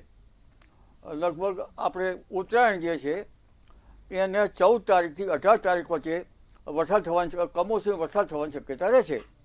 એમાં ઉત્તરાયણે થાય એવું નક્કી નહીં, પરંતુ જે મકર સંક્રાંતિની આજુબાજુ તારીખમાં 14 થી 18માં એક મજબૂત પશ્ચિમ વિક્ષોભ આવશે, જેના કારણે પૂર્વ ગુજરાતના ભાગો અને ઉત્તર ગુજરાતના ભાગો, મધ્ય ગુજરાત કેટલાક ભાગોમાં હવામાન બદલાશે, ગુજરાતમાં પણ હવામાન પલટાશે અને પશ્ચિમ પાકિસ્તાન અને ઉત્તર ભારતમાં ઠંડી પડવાની શક્યતા રહેશે. હમણાં તો કાળવી ઠંડી, અને તારીખ 4થી ઠંડી લઈ પાછું આપણા ઉત્તર ગુજરાત, મધ્ય ગુજરાતમાં 4 તારીખથી પણ ઠંડી આવી રહી છે.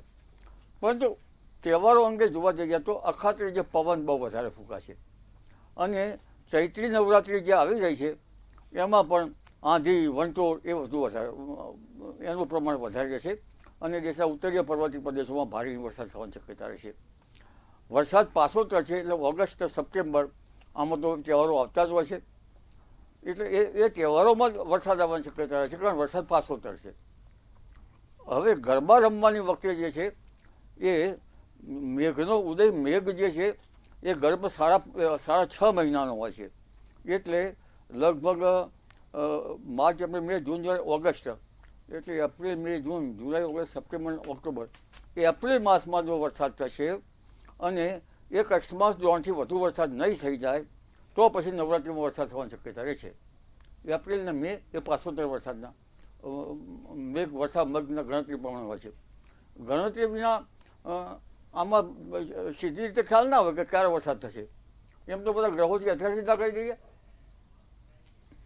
જી બિલકુલ, પણ અંબાલાલ કાકા, સિઝન હોય કે ના હોય, એટલે જો સિઝન હોય ત્યારે તો વરસાદ પડવાનો છે અને તહેવારની મજા બગાડવાની છે, પરંતુ જ્યારે સિઝન ના હોય ત્યારે કમોસમી વરસાદ આવી જાય અને દરેક ઋતુમાં, દરેક તહેવારમાં, દરેક ઋતુ કોઈને કોઈ રીતે નડતરરૂપ થતી હોય છે. ઠંડી હોય તો ઠંડી તહેવાર બગાડે ને વરસાદ હોય તો વરસાદ તહેવાર બગાડે. તો કોઈ એવો તહેવાર ખરો 2025માં કે જેની પર કોઈ પણ મોસમની કોઈ અસર ના હોય? એવા તહેવાર વિશે વરસાદ મેઘનો પ્રસવ ક્યારે થશે, મતલબ એમ્બ્રિયો જે છે એનું ડિલિવર ક્યારે થાય છે એ જોવું પડે. એટલે એ વરસાદ માટે તો આખું ગણિત ગણવું પડે. જી બિલકુલ. કિશન મહારાજ, હું તમને પૂછવા માંગીશ, આપણે હવે રાશિ પર થોડુંક વાત કરી લઈએ કે જે પ્રથમ 3 રાશિ છે કે મેષ, વૃષભ ને મિથુન, તો આ ત્રણેય રાશિના જે જાતકો છે તેમનું આવનારું વર્ષ કેવું રહેશે? શરૂઆત કરીએ તો સર્વપ્રથમ મેષ રાશિથી. મેષ રાશિ મંગળની રાશિ છે ભાઈ. જે લોકોને સરકારી નોકરી મેળવવાની ઘણી ઈચ્છા હતી આ વર્ષે પૂર્ણ થશે. તમે મેષ રાશિ વાળા છો, સરકારી નોકરી મેળવવાની ઈચ્છા છે, સરકારી ક્ષેત્રમાં તમને બેનિફિટ જોઈએ છે, સરકારી ક્ષેત્રથી કોઈ લાભ જોઈએ છે, સફળ થશો. મેષ રાશિ વાળાને સર્વપ્રથમ તો આ 2025નું વર્ષ જમીન મકાનથી લાભદાયી રહે. જે લોકોને ઘરનું ઘર જોઈએ છે, ઘણા સમયથી ઘરનું ઘર જોઈએ છે પણ મળતું નથી, તો 2025માં એમને સારું ઘર મળી જાય, નાની મોટી પ્રોપર્ટીમાં ઇન્વેસ્ટ થઈ જાય. જમીન મકાનમાં વેચાતું નથી તો જમીન મકાનમાંથી એમને સારું થઈ જાય, વેચાઈ જાય. વિદ્યાર્થી વર્ગ માટે આ 2025નું વર્ષ લાભદાયી નીવડશે. ધાર્યા કરતા વધારે માર્ક આવશે. સાથે વેપાર ધંધાની જો વાત કરીએ તો જે લોકો જમીન મકાનના કોઈ પણ ધંધાથી રિલેટેડ છે તેવા લોકોને ખૂબ લાભદાયી નીવડવાનું છે. સાથે જે લોકોને કોર્ટ કચેરી ચાલી રહી છે એ લોકોને ક્યાંક ને ક્યાંક નાની મોટી ફરી એક મુશ્કેલી જણાતી જોવાય છે. મેષ રાશિવાળા કોર્ટ કચેરી અને પોલીસથી દૂર રહેજો આ વરખ. બીજું કે તમારા ભાઈ બહેન જોડે, તમારા પિતરાઈ ભાઈ બહેન જોડે સંબંધો ના બગડે તેનું ખાસ ધ્યાન રાખીશું 2025માં. તો આ વાત થઈ મેષ રાશિની. વાત કરીએ વૃષભ રાશિની. વૃષભ રાશિવાળાને બહાર હરવા ફરવાના યોગ થશે, વિદેશ યાત્રા થાય, તીર્થ દર્શન થાય કે ઘરમાં નાના મોટા હવન કે પૂજા થાય. સાથે વૃષભ રાશિવાળાને આકસ્મિક શેર બજારમાં નાનો મોટો લાભ મળી જાય. જે લોકો શેર બજારથી સંકળાયેલા છે વૃષભ રાશિવાળા એ લોકોને સારો એવો આકસ્મિક નાનો મોટો લાભ થશે. વિદ્યાર્થી વર્ગ માટે વર્ષ મધ્યમ રહેશે. મિથુન રાશિની જો વાત કરીએ તો મિથુન રાશિવાળા માટે 2025નું વર્ષ કેવું રહેશે? જે લોકોને બેન્કિંગ ક્ષેત્રમાં જવું છે, જે લોકોને ઇવેન્ટ ક્ષેત્રમાં જવું છે, જે લોકોને મેનેજમેન્ટ ક્ષેત્રમાં જવું છે તે લોકો માટે આ 2025નું વર્ષ શુભતાયની વર્ષ. સાથે 2025નું મિથુન રાશિ માટે આ વર્ષ નાની મોટી સ્વાસ્થ્યની સમસ્યા લઈને આવી શકે એમ છે. સ્વાસ્થ્યને લગતા કોઈ નાના મોટા પ્રોબ્લેમ ના થાય તેનું ધ્યાન રાખવાનું છે. 2025માં યુવા વર્ગ માટે પણ આ વર્ષ સારું રહેશે. નવી ઓપોર્ચ્યુનિટી એમના માટે એક દસ્તક દેશે, નવી ઓપોર્ચ્યુનિટી એક તૈયાર થશે, ઝડપી લેજો. સાથે જે લોકોને વિદેશમાં કોઈ નવું સ્થાપન કરવું છે, નાનો મોટો વેપાર ધંધો કરવો છે, વિદેશથી નાના મોટા લાભ જોઈતા છે તે દરેકમાં લાભ થશે. તો આ વાત કરી મેષ, વૃષભ અને મિથુન રાશિની. ત્રણેય રાશિ માટે આમ ઓવરઓલ સારું છે. થોડુંક સ્વાસ્થ્ય માટે મિથુન રાશિવાળા ધ્યાન રાખે. જી બેન. જી બિલકુલ. મેઘાબેન, હવે તમે આગળની 3 રાશિ કર્ક, સિંહ અને કન્યા, આ ત્રણેય રાશિના જાતકોનું આવનારું વર્ષ કેવું રહેશે, કેવું લાભદાયી નીવડશે અને બાકીના તમામ પાસા ઉપર તમે વાત કરો રાશિ વિશે. ડેફિનેટલી ખાસ કરીને જ્યારે આપણે ડેઇલી રાશિફળ જોતા હોઈએ છીએ ત્યારે ચંદ્રમા અને નક્ષત્રને જોઈને આપણે રાશિફળ નીકાળતા હોઈએ છીએ, પરંતુ જ્યારે આપણે વર્ષની વાત કરીએ 2025ના વર્ષમાં કઈ રાશિનું કેવું રાશિફળ નીકળશે તો એના માટે ખાસ કરીને શનિ, રાહુ, કેતુ અને ગુરુ જેવા ગ્રહોનું પરિભ્રમણ કેવું રહેશે, કઈ રાશિમાંથી બીજી કઈ રાશિમાં તે જશે અને કયા ભાવ સાથે સંકળાશે એના ઉપર આપણે ખાસ કરીને રાશિફળ નીકળતું હોય છે. તો એ રીતે હું તમારું કર્ક રાશિનું રાશિફળ કહું છું. ગુરુ છે એ જે તમારો મિથુન રાશિમાં પ્રવેશ કરશે, જે પહેલાં અત્યારે શરૂઆતના જે વર્ષના શરૂઆતના સમયમાં તમારા આવક ભાવમાં વૃષભ રાશિમાંથી જે વ્યય સ્થાન છે 12th હાઉસ છે એમાં જે વ્યય વિદેશ સ્થાન સાથે જોડાઈ અને વિદેશમાં તમારા જવાના યોગ બનાવશે, પણ એની સાથે સાથે ખર્ચ પણ વધારશે. એની સાથે સાથે શરૂઆતના સમયમાં તમને અસ્થિરતા જોવા મળે. એની સાથે જ્યારે ગુરુ છે એની પંચમ દૃષ્ટિ જમીન, મકાન, વાહન ભાવ પર અને એની સાથે રોગ, ઋણ, શત્રુ પર પણ દૃષ્ટિ જોવામાં આવશે. એની સાથે સાથે શનિ છે એ તમારા ભાગ્ય ભાવમાં અને ત્યાંથી તેની દસમ દૃષ્ટિ છે એ રોગ, ઋણ, શત્રુમાં, એટલે કે તમને કોઈ હેલ્થ ઇસ્યુ આવી શકે છે. તો ખાસ કરીને કર્ક રાશિમાં જે જાતકો છે એ લોકોએ સ્વાસ્થ્યને સંભાળવું એ ખૂબ જરૂરી સાબિત થશે. કોઈ હાડકા સંબંધી કે કોઈ એવી ગુપ્ત બીમારી, ગુપ્ત બીમારી કેમ કે આ જે અષ્ટમ ભાવ છે ગુપ્ત બીમારીઓનું, ત્યાં રાહુ પણ અત્યારે સંચલન કરી રહ્યું છે. તો એની સાથે સાથે કોઈ એવી બીમારી, પેટ સંબંધી, હાડકા સંબંધી બીમારીઓ પણ યા કોઈ જોઈન્ટ્સ યા આર્થરાઇટિસ જેવી બીમારીઓ આવી શકે છે. જ્યારે ગુરુ વ્યય સ્થાન પર આવક સ્થાનમાં એટલે શરૂઆતના સમયમાં ધન લાભ રહેશે, પણ ત્યારબાદ મે મહિના પછી ખાસ કરીને ખર્ચમાં વધારો થાય છે. હોસ્પિટલમાં પણ એક્સપેન્ડિચર થઈ શકે છે, તો અધિક ખર્ચથી બચવું.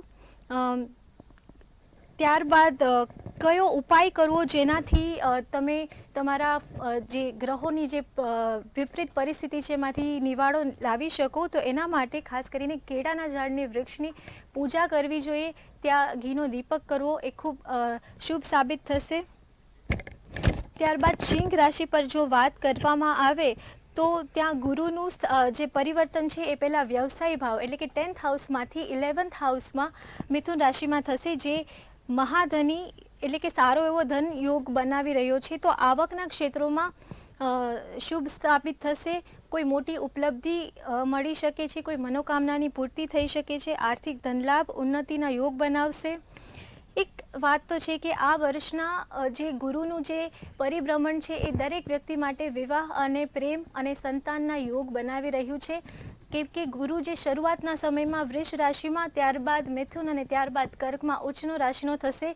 તો જ્યારે ગુરુની દૃષ્ટિભાવથી પંચમ, સપ્તમ અને નવમ દૃષ્ટિથી, અથવા જે ગુરુની દૃષ્ટિ છે તમારી કુંડલીમાં, પર્ટિક્યુલર કુંડલી અગર રાશિમાં બી આપણે ના જોઈએ તો પર્ટિક્યુલર કુંડલીમાં જ્યારે તમારા સપ્તમેશ પર બી જ્યારે પાસ થશે, ત્યારે પણ સપ્તમેશ પર પણ દૃષ્ટિ કરશે, ત્યારે પણ વિવાહના યોગ બનશે. તો તમારે શરૂઆતથી જ આ વસ્તુ પર કાર્યરત રહેવું જોઈએ અને એનું ડેફિનેટલી તમને શુભ ફળ પ્રાપ્ત થશે. એ રીતે સિંહ રાશિમાં પણ ખાસ કરીને સપ્તમ દૃષ્ટિ પંચમ ભાવ પ્રેમ ભાવ પર અને નવમ દૃષ્ટિથી વિવાહને જોઈને વિવાહના શુભ યોગ બનાવી રહ્યું છે. એની સાથે સાથે ખાસ કરીને જે શનિ છે એ તમારા અષ્ટમ ભાવમાં રહેશે અને રાહુ છે એ સપ્તમ ભાવમાં. તો તમારા વિવાહમાં થોડા, જેના વિવાહ પહેલેથી થઈ ચૂક્યા છે એમાં થોડા મતભેદ થઈ શકે છે. અષ્ટમ ભાવમાં શનિ હોવાથી અકસ્માતથી બચવું, હોસ્પિટલ એક્સપેન્ડિચરથી બચવું, ખર્ચથી બચવું એ ખાસ જરૂરી સાબિત થશે. ઓવરઓલ ફિનાન્શિયલી ખૂબ સિંહ રાશિ માટે સારું વર્ષ સાબિત થશે. ભાગીદારીમાં કોઈ તમને દગો આપી શકે છે રાહુ સપ્તમ ભાવમાં વિરાજિત હોવાથી, તો એના માટે ખાસ તમારે ધ્યાન રાખવું. સિંહ રાશિ માટે ઉપાય સૌથી શ્રેષ્ઠ શનિ, કેમ કે અષ્ટમ છે તો તમારે શમીના વૃક્ષની પૂજા કરવી, ત્યાં સરસવનો દીપક પ્રજ્વલિત કરવો અથવા શિવલિંગ ઉપર કાળા તલનો અભિષેક કરવો એ શુભ સાબિત થશે. ત્યારબાદ અગર કન્યા રાશિ પર વાત કરીએ તો કન્યા રાશિ જેમાં શરૂઆતમાં નવમ ભાગ્ય ભાવ પર ગુરુ વિરાજિત છે, ત્યાંથી દસમ ભાવ પર કર્મ ભાવ પર ગુરુ આવતા અને ત્યારબાદ રાહુ છે એ તમારા કુંડલીના ષષ્ઠમ રોગ ઋણ શત્રુ એટલે કે શત્રુહંતા યોગ બનાવશે, જેથી શત્રુઓ પર વિજય પ્રાપ્ત થશે. સપ્તમ ભાવ પર શનિ અગેન મેરેજમાં થોડા ક્લેશિસ આવી શકે છે, તો એના માટે સંભાળવું. વિવાહના યોગ બનશે, ધનલાભ પ્રાપ્તિ થશે, પણ અધિક ખર્ચ થઈ શકે છે, માટે ખર્ચ પર કંટ્રોલ કરવું. ખાસ કરીને જ્યારે રાહુ છે એ તમારા રોગ ભાવ સાથે જોડાઈ રહ્યો છે તો અકસ્માતથી સંભાળવું અને કોઈ બીમારી ના આવી જાય, કોઈ ઇન્ફેક્શન ના લાગી જાય, એના માટે ખાસ ધ્યાન રાખવું એ આવશ્યક છે. ગુરુ છે એ એકાદશ ભાવમાં આવક ભાવ સાથે વર્ષના અંતમાં જ્યારે કર્ક રાશિનો આવશે ત્યારે તમારા આવકમાં પણ વધારો થશે અને વિવાહના પણ યોગ બનશે. તો ઓવરઓલ કન્યા રાશિ માટે પણ આ વર્ષ શુભ સાબિત થશે. જી બિલકુલ. હર્ષવર્ધનભાઈ, હવે આગળની 3 રાશિ તુલા, વૃશ્ચિક ને ધન, આ 3 રાશિના જાતકોનું આવનારું વર્ષ કેવું લાભદાયી નીવડશે? આ 3 રાશિના જે જાતકો છે તેમને કેવી સમસ્યાનો સામનો કરવો પડશે, કયા પડકાર તેમની સામે ઊભા છે અને તેનું નિવારણ પણ શું હશે એ જણાવો. આપણે વાત કરીશું તુલા રાશિના જાતકો વિશે. તો તુલા રાશિના જાતકો વિશેનો આ વર્ષ જે છે એ સારું જવાનું છે. જો તે આપણે તેમની સ્વાસ્થ્યની દ્રષ્ટિએ વાત કરીએ તો સ્વાસ્થ્યની દ્રષ્ટિએ મધ્યમ છે, કેમ કે માર્ચ મહિના સુધી તેમના સ્વાસ્થ્યમાં કેટલીક સમસ્યાઓ આવવાની છે, પણ ત્યારબાદનો જે સમય છે એટલે કે જ્યારે શનિશ્ચર બદલાય છે ત્યારબાદ તે જેટલી પણ બીમારીઓ છે અથવા રોગ છે તેમાંથી નિવારણ આવવાની શક્યતાઓ છે. એટલે આ વર્ષ તેમના માટે મિશ્ર સમાન જે છે એ સ્વરૂપમાં માનવામાં આવતું હોય છે. અને વાત કરીશું આર્થિક દ્રષ્ટિએ તુલા રાશિ માટે, તો આર્થિક દ્રષ્ટિએ પણ આ વર્ષ જે છે તે તેમના માટે સારું જશે. કેમ કે જો આપણે વ્યવસાયિક રીતે વાત કરીએ તો જે લોકો વ્યવસાય કરી રહ્યા છે, ધંધો કરી રહ્યા છે, તે લોકો માટે ઘણી બધી ઓપોર્ચ્યુનિટી જે છે તે આવવાની છે અને તે ઓપોર્ચ્યુનિટીના લીધે તે લોકોના ધંધામાં જે છે વધારો આવવાની શક્યતા છે. અને જો આપણે નોકરિયાત વર્ગની જો વાત કરીએ તો નોકરિયાત વર્ગમાં જે તુલા રાશિના જાતકો છે તેમને આ વર્ષે એમના છઠ્ઠા સ્થાન એટલે કે નોકરીના સ્થાનમાં જ શનિશ્ચરનો પ્રવેશ થવાનો છે. એટલે કે માર્ચ મહિના પછી જ્યારે શનિશ્ચરનો પ્રવેશ થશે તો એવું બની શકે કે એ જાતકોને તેમના સ્થાનથી બીજા સ્થાને જવું પડે, અથવા તો તેમને નોકરી બદલવી પડે, અથવા તો તેમનું પ્રમોશન પણ થવાની શક્યતાઓ પોસિબલ થઈ શકે તેમ છે. જો આપણે વિદ્યાર્થી વર્ગની વાત કરીશું તુલા રાશિના જાતકો વિશે, તો વિદ્યાર્થી વર્ગને આ વખતે માર્ચ મહિના સુધીમાં એમને વધારે મહેનત કરવાની જરૂરિયાત છે. એટલે કે જેટલા વિદ્યાર્થીઓ તુલા રાશિના જાતકો છે એને બોર્ડની પરીક્ષા જો આપી રહ્યા છો તો આ વર્ષે તમારે તેમના માટે ખૂબ જ વધારે મહેનત કરવાની જરૂરિયાત છે, કેમ કે આ માર્ચ મહિના સુધી તમને મહેનત કરતા ફળ જે છે એ ઓછું મળવાની શક્યતા છે. તો જે વિદ્યાર્થીઓ બોર્ડમાં છે તે ખૂબ જ વધારે મહેનત કરે. અને જો તુલા રાશિના જાતકોને આ વર્ષ હજુ વધારે સુખમય બનાવવું હોય તો તે પિતૃઓનું પૂજન કરશે તો તેમના માટે આ વર્ષ જે છે ખૂબ જ સુખમય રીતે પસાર થઈ શકે તેમ છે. તો આપ જે છે તે અમાસના દિવસે આપ તેલનો દીવો કરી શકો છો પિતૃઓનો, તેમની પાછળ કેટલાક દાન કરી શકો છો. શ્રાદ્ધ પક્ષ આવશે ત્યારે પિતૃઓના સારી રીતે શ્રાદ્ધ કરી શકો છો. ચૈત્ર મહિનામાં આપ નારાયણ બલિ કરાવી શકો છો. તો આવું કેટલું પણ આપ જે છે જે પિતૃ ઋણમાંથી મુક્તિ અપાવતું જેટલું પણ આપણે સનાતન ધર્મનું શાસ્ત્ર છે તે સમગ્ર પૂજા વિધિ જે છે જે આપ કરશો તો આ વર્ષ જે છે તે તમારા માટે સુખમય રીતે પસાર થશે. જો આપણે વાત કરીશું વૃશ્ચિક રાશિ માટે, તો વૃશ્ચિક રાશિના જાતકો માટે આ વર્ષે તેમની શનિની ઢૈયા ઉતરવાની છે. એટલે કે અત્યાર સુધી જે 2.5 વર્ષમાં એમની પાછળ જે સમસ્યાઓ હતી તે સમસ્યાઓ જે છે તેનો ઉકેલ આવવા મળશે. જો આપણે તંદુરસ્તીની દ્રષ્ટિએ વાત કરીએ તો એ લોકો જે 2.5 વર્ષમાં તેમને કેટલાક રોગો આવ્યા હતા તે રોગમાંથી તેમને માર્ચ મહિના પછી એપ્રિલ મહિનાથી મુક્તિ મળવાનું શરૂઆત થશે. તેમને તે જૂના રોગ જે છે તેમાંથી તેમને કેટલીક મુક્તિ મળશે, તેનું સમાધાન મળી જશે. અને જો આપણે આર્થિક દ્રષ્ટિએ પણ વાત કરીએ તો આર્થિક દ્રષ્ટિએ એ જે આ વર્ષ જે છે તે પાછલા 2 વર્ષ કરતાં તો અવશ્યથી સારું રહેવાનું છે. અને જો આપ વાત કરીએ તો આ વર્ષે તેમના 5મ ભાવમાં શનિશ્ચર છે અને 6ઠા 8મા ભાવમાં ગુરુ છે. જ્યારે પણ એ ભાવમાં જ્યારે ગુરુ આવતો હોય 8મા ભાવમાં તો એવું બની શકે કે તમારા ખર્ચમાં પણ વધારો થઈ શકે. પણ જ્યારે ખર્ચમાં વધારો આવે ત્યારે તમારા આવકમાં પણ વૃદ્ધિ છે. એટલે ઓવરઓલ દ્રષ્ટિએ આપણે વાત કરીએ તો વૃશ્ચિક રાશિના જાતકો માટેનું જે આ વર્ષ જે છે તે આર્થિક દ્રષ્ટિએ તો ખૂબ જ સારું જ છે. જો આપણે નોકરિયાત વર્ગની વાત કરીએ તો તેમને આ વખતે પ્રમોશનની ખૂબ જ ઉજળી તક જોવા મળતી હોય છે. તો આ વર્ષે તેમને ઇન્ક્રીમેન્ટ પણ છે જે મળી શકે તેમ છે. તો અને જો આપણે વ્યાપારી વર્ગની વાત કરીએ તો વ્યાપારી વર્ગમાં પણ આ વર્ષ જે છે તે તેમના માટે ખર્ચ વધવાની શક્યતા છે. તો આ વર્ષે કેટલાક જે તમારા એક્સપાન્શન છે તે તમારે સમજી વિચારીને કરવાના છે. એ એક્સપાન્શન જો આપ સમજી વિચારીને કરશો તો બની શકે કે એ ખર્ચમાં ઘટાડો થવાથી તમારા પ્રોફિટમાં જે છે વધારો થઈ શકે તેમ છે. અને વિદ્યાર્થી વર્ગની વાત કરીએ તો આ વર્ષ તેમના માટે ખૂબ જ સારું જવાનું છે. જે વિદ્યાર્થીઓ બોર્ડમાં છે તેમના માટેના આ વખતના ખૂબ જ સારા સમાચાર છે. તે લોકો ખૂબ જ મહેનત કરે અને આ વર્ષે તેમનું રિઝલ્ટ પણ જે છે તે ખૂબ જ સારું આવવાની શક્યતા છે.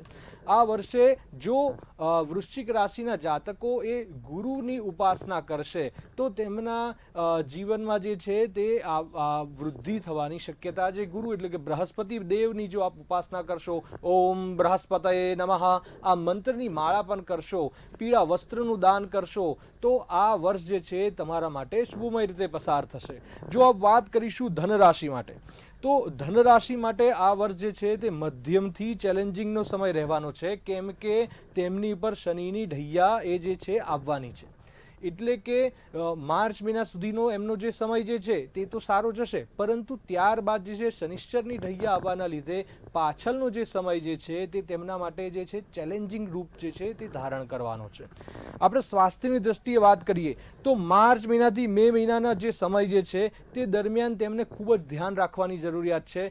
તેમને વાહનના અકસ્માત થવાની શક્યતા વધુ હોવાથી તે સમય દરમિયાનમાં તમારે વાહન જે છે તે ધીરે ચલાવવાનું છે. તેમજ કેટલીક એડવેન્ચરસ જે એક્ટિવિટીઝ છે તેમાંથી તમારે બાકાત રહેવાનું છે. એડવેન્ચરસ એક્ટિવિટીઝ જે છે નથી કરવાની, ખોટા રિસ્ક નથી લેવાના, ઓવર સ્પીડિંગમાં વ્હીકલ નથી ચલાવવાનું. આવું કરવાથી અકસ્માત થવાના ચાન્સીસ ઓર વધી જતા હોય છે.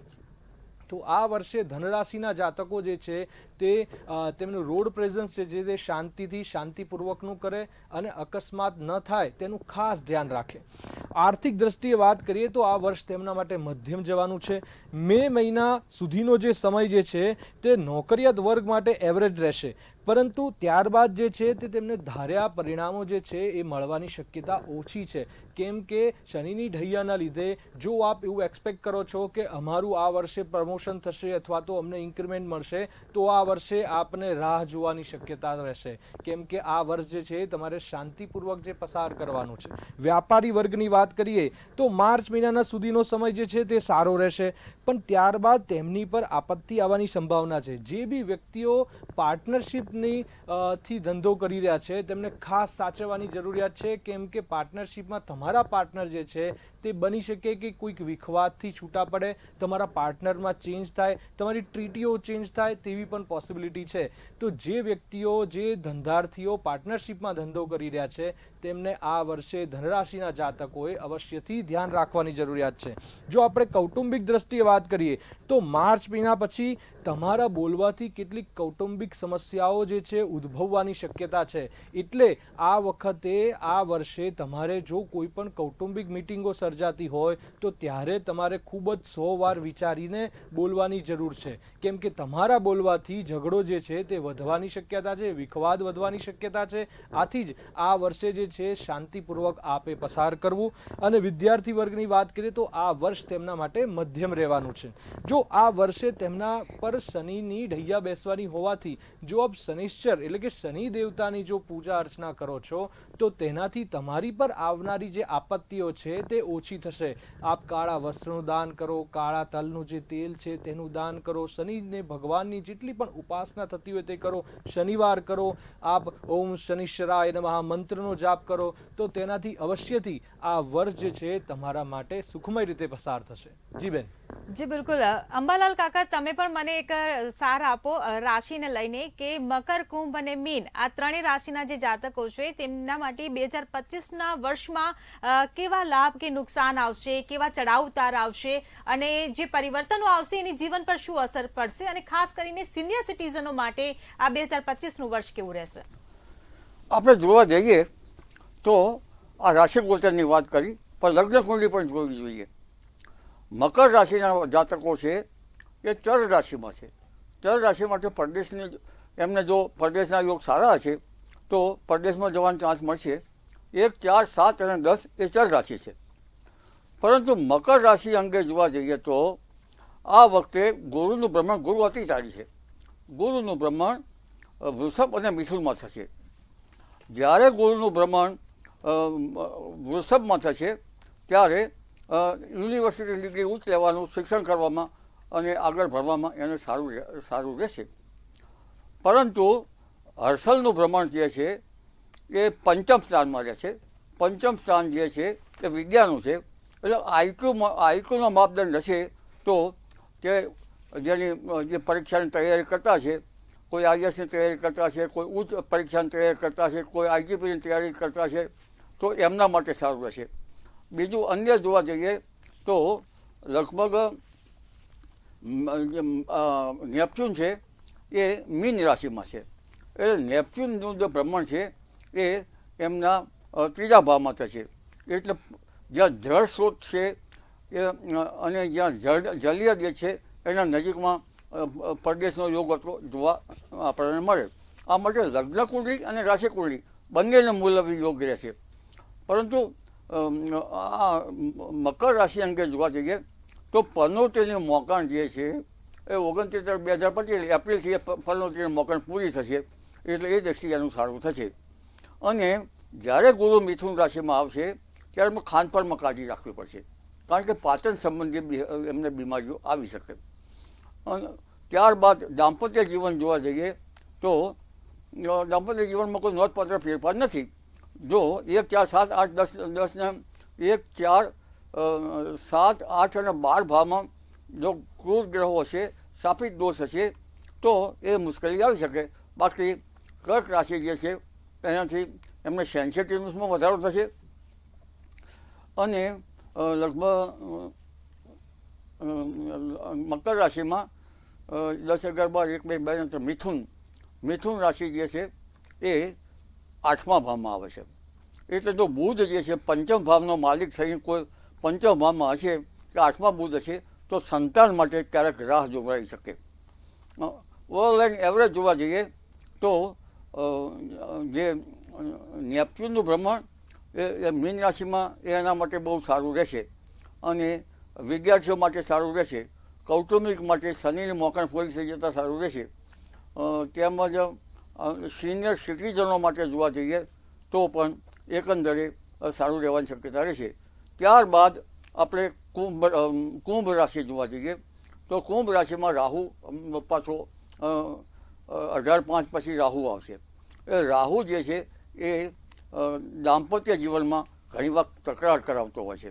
એટલે જો 7મા સ્થાનમાં દાંપત્ય જીવનમાં સૂર્યમંગળ હશે અથવા તો કેતુ હશે. કેતુ દાંપત્ય જીવનમાં બહુ ઉપાધિ કરતો હશે 7મે, તો પણ એને મુશ્કેલી આવતો હોય છે. અને કુંભ રાશિવાળાને જે નેપચ્યુન રાહુ બીજે છે એટલે યુવાનોએ ખાસ જે મીન રાશિનો નેપચ્યુન જે છે, નેપચ્યુન ગ્રહ છે એ ગાંજા, વ્યસન અને ડ્રગનો પણ કારક છે. એ વિશ્વકલ્યાણનો પણ કારક છે.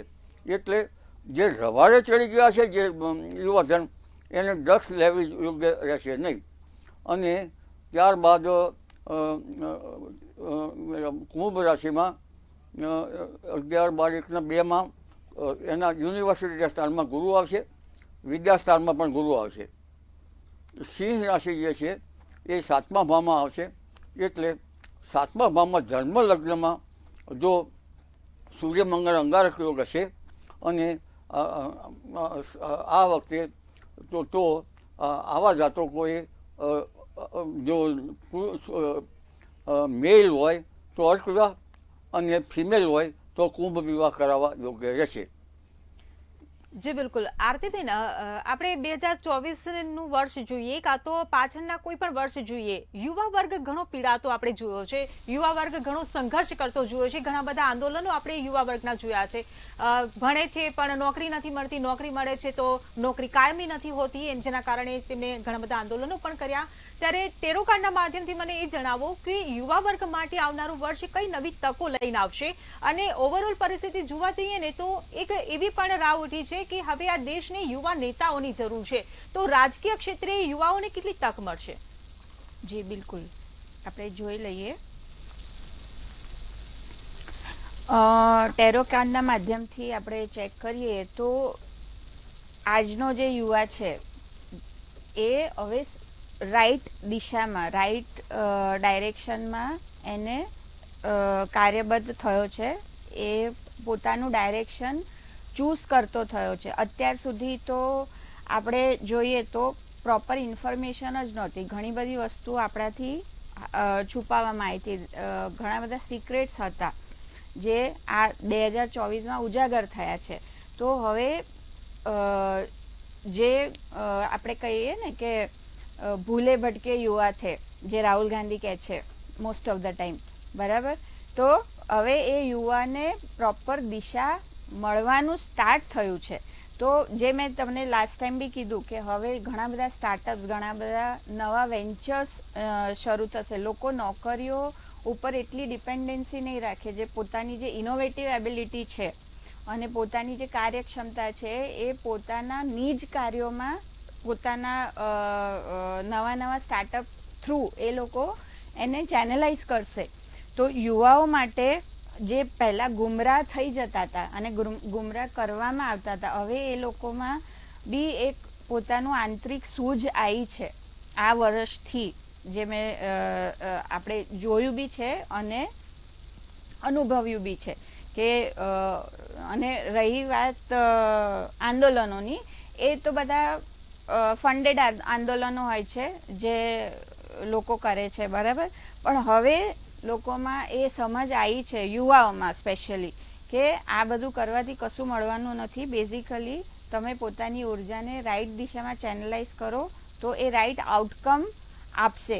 તો એ દિશામાં આજનો યુવા હવે એ કાર્યરત થયો છે અને એના પોઝિટિવ રિઝલ્ટ આપણે આગામી વર્ષોમાં જોવા મળશે. જી બિલકુલ કિશન મહારાજ, તમે મને જણાવો કે ભારત દેશ વૈશ્વિક મંદીનો પણ સામનો કરતું હોય છે, ત્યારે 2025માં કેવી રહેશે વૈશ્વિક મંદી અને ડોલરનો ભાવ કેવો રહેશે, ઉચકાશે કે ગગડશે? જે રીતે અત્યારે આપણે વૈશ્વિક રીતે જોવા જઈએ તો ભારત આયાત નિકાસમાં ખૂબ આગળ રહેશે. ઘણી એવી રીતે જે અત્યાર સુધી નથી આયાત નિકાસ પહોંચી શકી કન્ટ્રીમાં, એવી જગ્યાઓ પર આયાત નિકાસ થવાનું શરૂ થશે.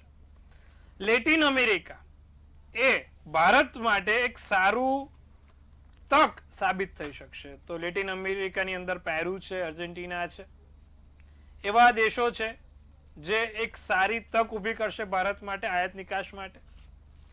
ડોલરના ભાવની વાત કરીએ તો ત્યાં સુધી આપણે રૂપિયો ક્યાંક ને ક્યાંક ગગડતો દેખાય છે. 90 રૂપિયાની આસપાસ આપણો રૂપિયો ગગડીને ઉભો રહેશે, એટલે કે $1 = 90 રૂપીસ થશે. પણ આની કોઈ વૈશ્વિક મંદી પર અસર થતી નહીં જોવાય. તમે જોવા જાવ તો કે ભાઈ રૂપિયો ઘટે અને મંદી એને કોઈ લાગે વળગે નહીં. 90 રૂપિયા ભારતનો જે રૂપિયો છે એ થશે, પણ એની કોઈ સામે એવી વૈશ્વિક મંદીની અસર નહીં થાય. સાથે અત્યારે તમે જોવા જાવ તો જે રીતે આયાત નિકાસ ઇમ્પોર્ટ એક્સપોર્ટનું જે ચલણ વધી રહ્યું છે એ ખૂબ સારી રીતે, અને ફાર્મા ક્ષેત્ર પર જે મેડિકલ ક્ષેત્રમાં છે તેમાં એક અલગ સ્તરીય પર મજબૂત થશે. ફાર્મા કંપનીઝની જે મેન્યુફેક્ચરિંગ છે, જેમ કે ટ્યુબ બનાવી, ઇન્જેક્શન્સ બનાવવા, તેવી કંપનીમાં આયાત નિકાસ થશે. લેટિન અમેરિકા એક નાનું મોટું આપણે એ તરફ વિકસી રહીશું. તો આ વર્ષ 2025નું આયાત નિકાસને લઈને બહુ સારું રહેશે. ઇમ્પોર્ટ એક્સપોર્ટથી આપણી ઇકોનોમી વધશે, જીડીપી વધશે, તો સારું છે, ચિંતા કરવાની એવી તો કોઈ જરૂર નથી. હા, 90 રૂપિયે ડોલરનો ભાવ થાય તો એમાં આપણે વાંધો નથી. આયાત નિકાસનું ભ્રમણ તો રહેશે જ. જી બેન. જી બિલકુલ. સોનલબેન, હવે જ્યારે વિશ્વની વાત થઈ રહી છે ત્યારે તમે મને એ જણાવો કે 2025નું જે વર્ષ છે એ સમગ્ર વિશ્વ માટે કેવું રહેશે? આપણે જોયું કે આ વર્ષ મંગળનું છે અને 9 નંબરની એનર્જી કામ કરી રહી છે, તો ક્યાંક ને ક્યાંક સંઘર્ષનો નંબર બી છે. આપણે ગ્લોબલી જોઈએ તો અત્યારે યુદ્ધ ચાલી રહ્યા છે 2 જગ્યાએ, 3 જગ્યાએ, અને એમાં અત્યારે એવી પરિસ્થિતિ છે કે આ બંધ ક્યારે થશે આપણે એવું જોઈએ છે.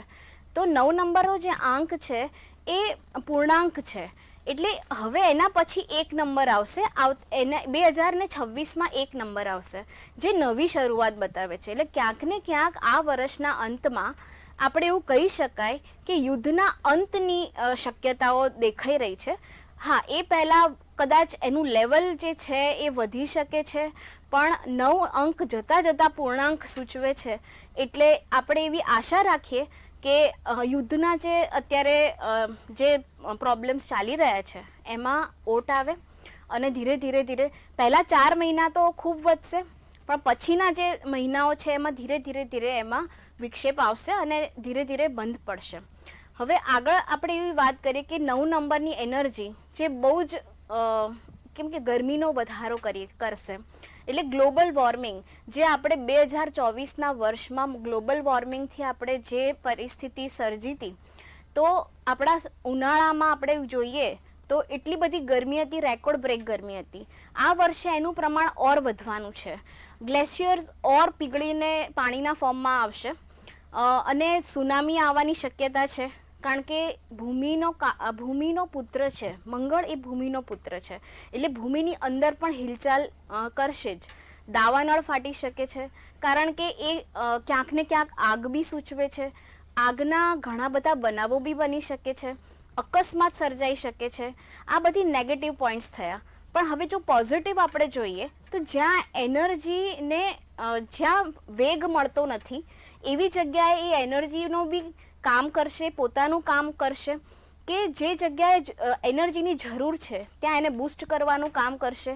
હવે આપણા ઇન્ડિયા માટે આપણે જોઈએ તો 15/8/1947માં આપણે જે આઝાદીનો દિવસ છે એને આપણે થોડુંક ન્યુમરોલોજીકલી સમજીએ તો આ વખતનું પર્સનલ યર જે ભારતનું જે પર્સનલ યર છે એ આપણે ગણીએ તો 15/8/2025 આપણે સરવાળો કરીએ તો એ 5 નંબર પર આવે છે.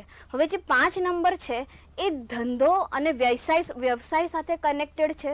ક્યાંક ને ક્યાંક જે ઇન્ડિયાનું આગળનો વિકાસ છે એ અનસ્ટોપેબલ હશે. જેમ આપણને કીધું કિશન મહારાજે કે આગળ બહુ જ સરસ ગ્રોથ થશે, એક્સપોર્ટ ઇમ્પોર્ટ વધવાના ચાન્સીસ છે. ગ્લોબલી ઇન્ડિયા એક બહુ સારું, કદાચ હું એમ કહું તો અતિશયોક્તિ નથી કે સોનાની ચકલી એટલે કે સોનાની ચીડિયા તરફ આગળ વધી રહ્યું છે. તો આપણે એ રીતે હોપફુલી એવું, અને યુવાનો જે 5 નંબરથી આપણે ભારતને આપણે 5 નંબર મળી રહ્યો છે, જે પર્સનલ યરનો નંબર છે, જે યુવા શક્તિ બતાવે છે. 5 નંબર એ રાજકુમાર છે. એટલે જે ભારતની યુવા શક્તિ છે એ ઘણું બધું કામ કરી શકે છે આગળ જઈને. ગ્લોબલી ઘણું બધું આગળ ડેવલપમેન્ટ લાવી શકે છે. ઇવન ભારતમાં પણ એટલું બધું સારો ગ્રોથ કરી શકે છે. અને ભારત એ એટલો નસીબદાર છે કે એને એ યંગેસ્ટ કન્ટ્રી તરીકે બી એને બિરુદ મળેલું છે. એટલે આપણે એવું આશા રાખીએ કે યુવાનો ઘણું બધું સારું કામ કરશે. બીજું, પોલિટિકલી આપણે જોઈએ તો સત્તાની જે ઉથલપાથલ ગ્લોબલી થઈ છે કે આ વર્ષે 2024ની સાલમાં જ્યારે શનિનું વર્ષ હતું તો જે સત્તા હતી એનાથી એન્ટી નંબર હતો. સત્તાનો નંબર 1 કહેવાય, એનો એન્ટી નંબર હતો 8 નંબર. હવે સત્તાઓની ઉથલપાથલ જે શ્રીલંકા છે, પછી આપણે જોઈએ કે બાંગ્લાદેશ છે, સિરિયાનો નવો લેટેસ્ટ દાખલો છે. તો એ લોકોમાં જનતાએ આવીને રોષ પ્રગટ કરીને આખી સત્તાને ઉથલાવી છે. એવું 2025ના કેસમાં એવું થઈ શકે કે જે ડિફેન્સ કમાન્ડર્સ છે એ કદાચ સત્તાને ઓવરટેક કરી શકે, કારણ કે 9 નંબર એ ક્યાંક ને ક્યાંક એ લોકો રિપ્રેઝન્ટ કરી રહ્યા છે. સો આપણે વી હોપ કે, અને ઇન્ડિયા માટે આપણે જોઈએ તો 1 નંબર અને 9 નંબર એટલે ક્યાંક ને ક્યાંક સેનાપતિ બતાવે છે. આપણા પ્રધાનમંત્રીની જો વાત કરીએ તો નરેન્દ્ર મોદી સાહેબ છે, જે સેનાપતિ જેવું જ કાર્ય છે. એમની જે ભાવના છે કે એ એમના ગોલ સાથે આગળ વધી રહ્યા છે. એમ દેશને કેવી રીતે વિકાસ એમનો કરવો એ પ્રમાણે આગળ વધી રહ્યા છે. એટલે ક્યાંક ને ક્યાંક સેનાપતિ જ રૂલ કરી રહ્યો છે. એટલે નો ડાઉટ રૂલિંગ પાર્ટી આ વખતે ખૂબ સરસ કામ કરશે.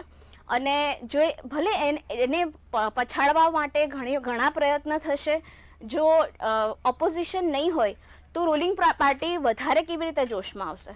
તો ઓપોઝિશન પાર્ટીઝ પણ એને સામે ઉતરશે અને બરાબર કોમ્પિટિશન થશે. બટ રૂલિંગ પાર્ટી છે એ ઓવરકમ કરીને ડેફિનેટલી બહુ જ સારા કામ કરશે. એટલે ઇન્ડિયાના ઇતિહાસ માટે હું તમને એમ કહું કે સુવર્ણ અક્ષર જે આપણે કહીએ કે આ એક ચેન્જિંગ વર્ષ હશે. 2025નું વર્ષ ઘણા બધા મોટા ચેન્જીસ લાવશે. અને 2026ના વર્ષમાં સૂર્યનો ઉદય થશે, એટલે 1 નંબરનું આપણને સરસ મજાની એનર્જી મળશે. એટલે we hope this is a year of transformation. આ એક વર્ષ છે જે ટ્રાન્સફોર્મેશન આપશે આપણને. એટલે આપણે એવો આશા સાથે આપણે આવતીકાલે પગ મૂકીએ આવતા વર્ષમાં કે આપણે ખૂબ સુંદર રીતે આપણે આવકારીએ આ વર્ષને. અને આ વર્ષ ચોક્કસ ભારત માટે બહુ જ સારું કામ કરશે. જી બિલકુલ. મેઘાબેન, હું તમને પૂછવા માંગીશ કે એક એવી માન્યતા છે કે લગ્ન કરાવતા પહેલા છે ને, મતલબ જે યુવા યુવતીના લગ્ન થાય એની પહેલા કુંડળી જોવી, કારણ કે રાશિ પ્રમાણે કુંડળીમાં કયો ગ્રહ મેચ થાય છે, લગ્નના યોગ છે કે નહીં, અને જેને દોષ નડતો હોય તો ઘણા તેનું નિવારણ કરીને પછી આગળ વધતા હોય છે, ઘણા નિવારણ નથી કરતા, જેના પરિણામો એવા આવતા હોય છે કે કોઈનું લગ્ન જીવન સફળ થતું હોય છે અને કોઈનું લગ્ન જીવન છૂટાછેડા પર સીમિત થઈ જતું હોય છે. ત્યારે કઈ રાશિના જાતકોને લગ્નનો યોગ જે છે એ પ્રબળ છે, અને જેનો લગ્ન યોગ પ્રબળ નથી તેનાથી બચવા માટે શું કરવું, સાચવવા માટે શું કરવું, ઉપાય શું કરવા? જે તમારી કુંડલીનો સપ્તમ ભાવ છે એ વિવાહ સાથે જોડાયેલો છે, પંચમ ભાવ છે એ પ્રેમ સાથે જોડાયેલો છે. તો જ્યારે ગુરુ છે એની દૃષ્ટિ પંચમ ભાવ, સપ્તમ ભાવ અથવા તમારા વિવાહના જે સ્વામી છે એની સાથે એના પર દૃષ્ટિ થતી હોય તો તમારા વિવાહના ડેફિનેટલી યોગ બને છે. અને આ વર્ષમાં હું કોઈને પણ નિરાશ નહીં કરું, કેમ કે આ વર્ષમાં દરેક વ્યક્તિને વ્યક્તિગત રીતે તમારી કુંડલીમાં ક્યાંક ને ક્યાંક ગુરુની દૃષ્ટિ યા તો તમારા વિવાહના સપ્તમ ભાવના સ્વામી સાથે સાથે અથવા તો તમારી કુંડલીના રાશિ અકોર્ડિંગ પંચમ સપ્તમ નવમ દૃષ્ટિથી તમારી કુંડલીમાં ગુરુ છે એ દૃષ્ટિ કરશે અને એનાથી વિવાહના યોગ બનશે. ઘણા લોકોને શરૂઆતમાં તો કોઈને મિડલમાં અને કોઈને અંતમાં જ્યારે ગુરુ ઉચ્ચનો થશે. સો આ રીતે અત્યારે ગુરુ છે એ 3 અલગ અલગ રાશિમાં જશે અને એનાથી ખૂબ શુભ સમાચાર, તમારા વિવાહના યોગ જેના નથી બની રહ્યા તો એના પણ વિવાહના યોગ બનશે. તો કોઈ વ્યક્તિએ શરૂઆતના સમયમાં જ્યારે ધન પ્રાપ્તિ કે વિવાહના કે કોઈ શુભ પ્રસંગ થઈ રહ્યું છે તો એને મેન્ટેન બી કરવું જોઈએ. અને કોઈ વ્યક્તિને જો અગર એ શરૂઆતમાં શુભ સમાચાર નથી મળી રહ્યા તો થોડો વેઇટ કરો અને એના માટે કાર્યરત રહો, કેમ કે અંતમાં એનું શુભ ફળ પ્રાપ્ત થશે. અગર રાશિ વાઇઝ જઈએ તો ગુરુ છે એ મેષ રાશિથી આપણે વાત કરીએ તો ગુરુ છે એ 3ય ભાવથી સપ્તમ ભાવમાં દૃષ્ટિ કરશે, પંચમ દૃષ્ટિ, જેથી મેષ રાશિના ખાસ કરીને યોગ બની રહ્યા છે. મોસ્ટલી લગભગ દરેક રાશિના યોગ બની રહ્યા છે. છતાં હું તમને જણાવી દઉં, ખાસ કરીને વૃષભ રાશિને ગુરુ છે ધન સાથે જોડાશે, પણ ત્યાંથી પણ જ્યારે 3ય ભાવ પર આવશે ત્યારે પણ પંચમ દૃષ્ટિ સપ્તમ ભાવ પર થતાં ત્યારે પણ વૃષભ રાશિને પણ મેરેજના યોગ બનશે. ઓવરઓલ વૃષભ રાશિ માટે પણ યરના એન્ડમાં પણ વિવાહના યોગ બનશે.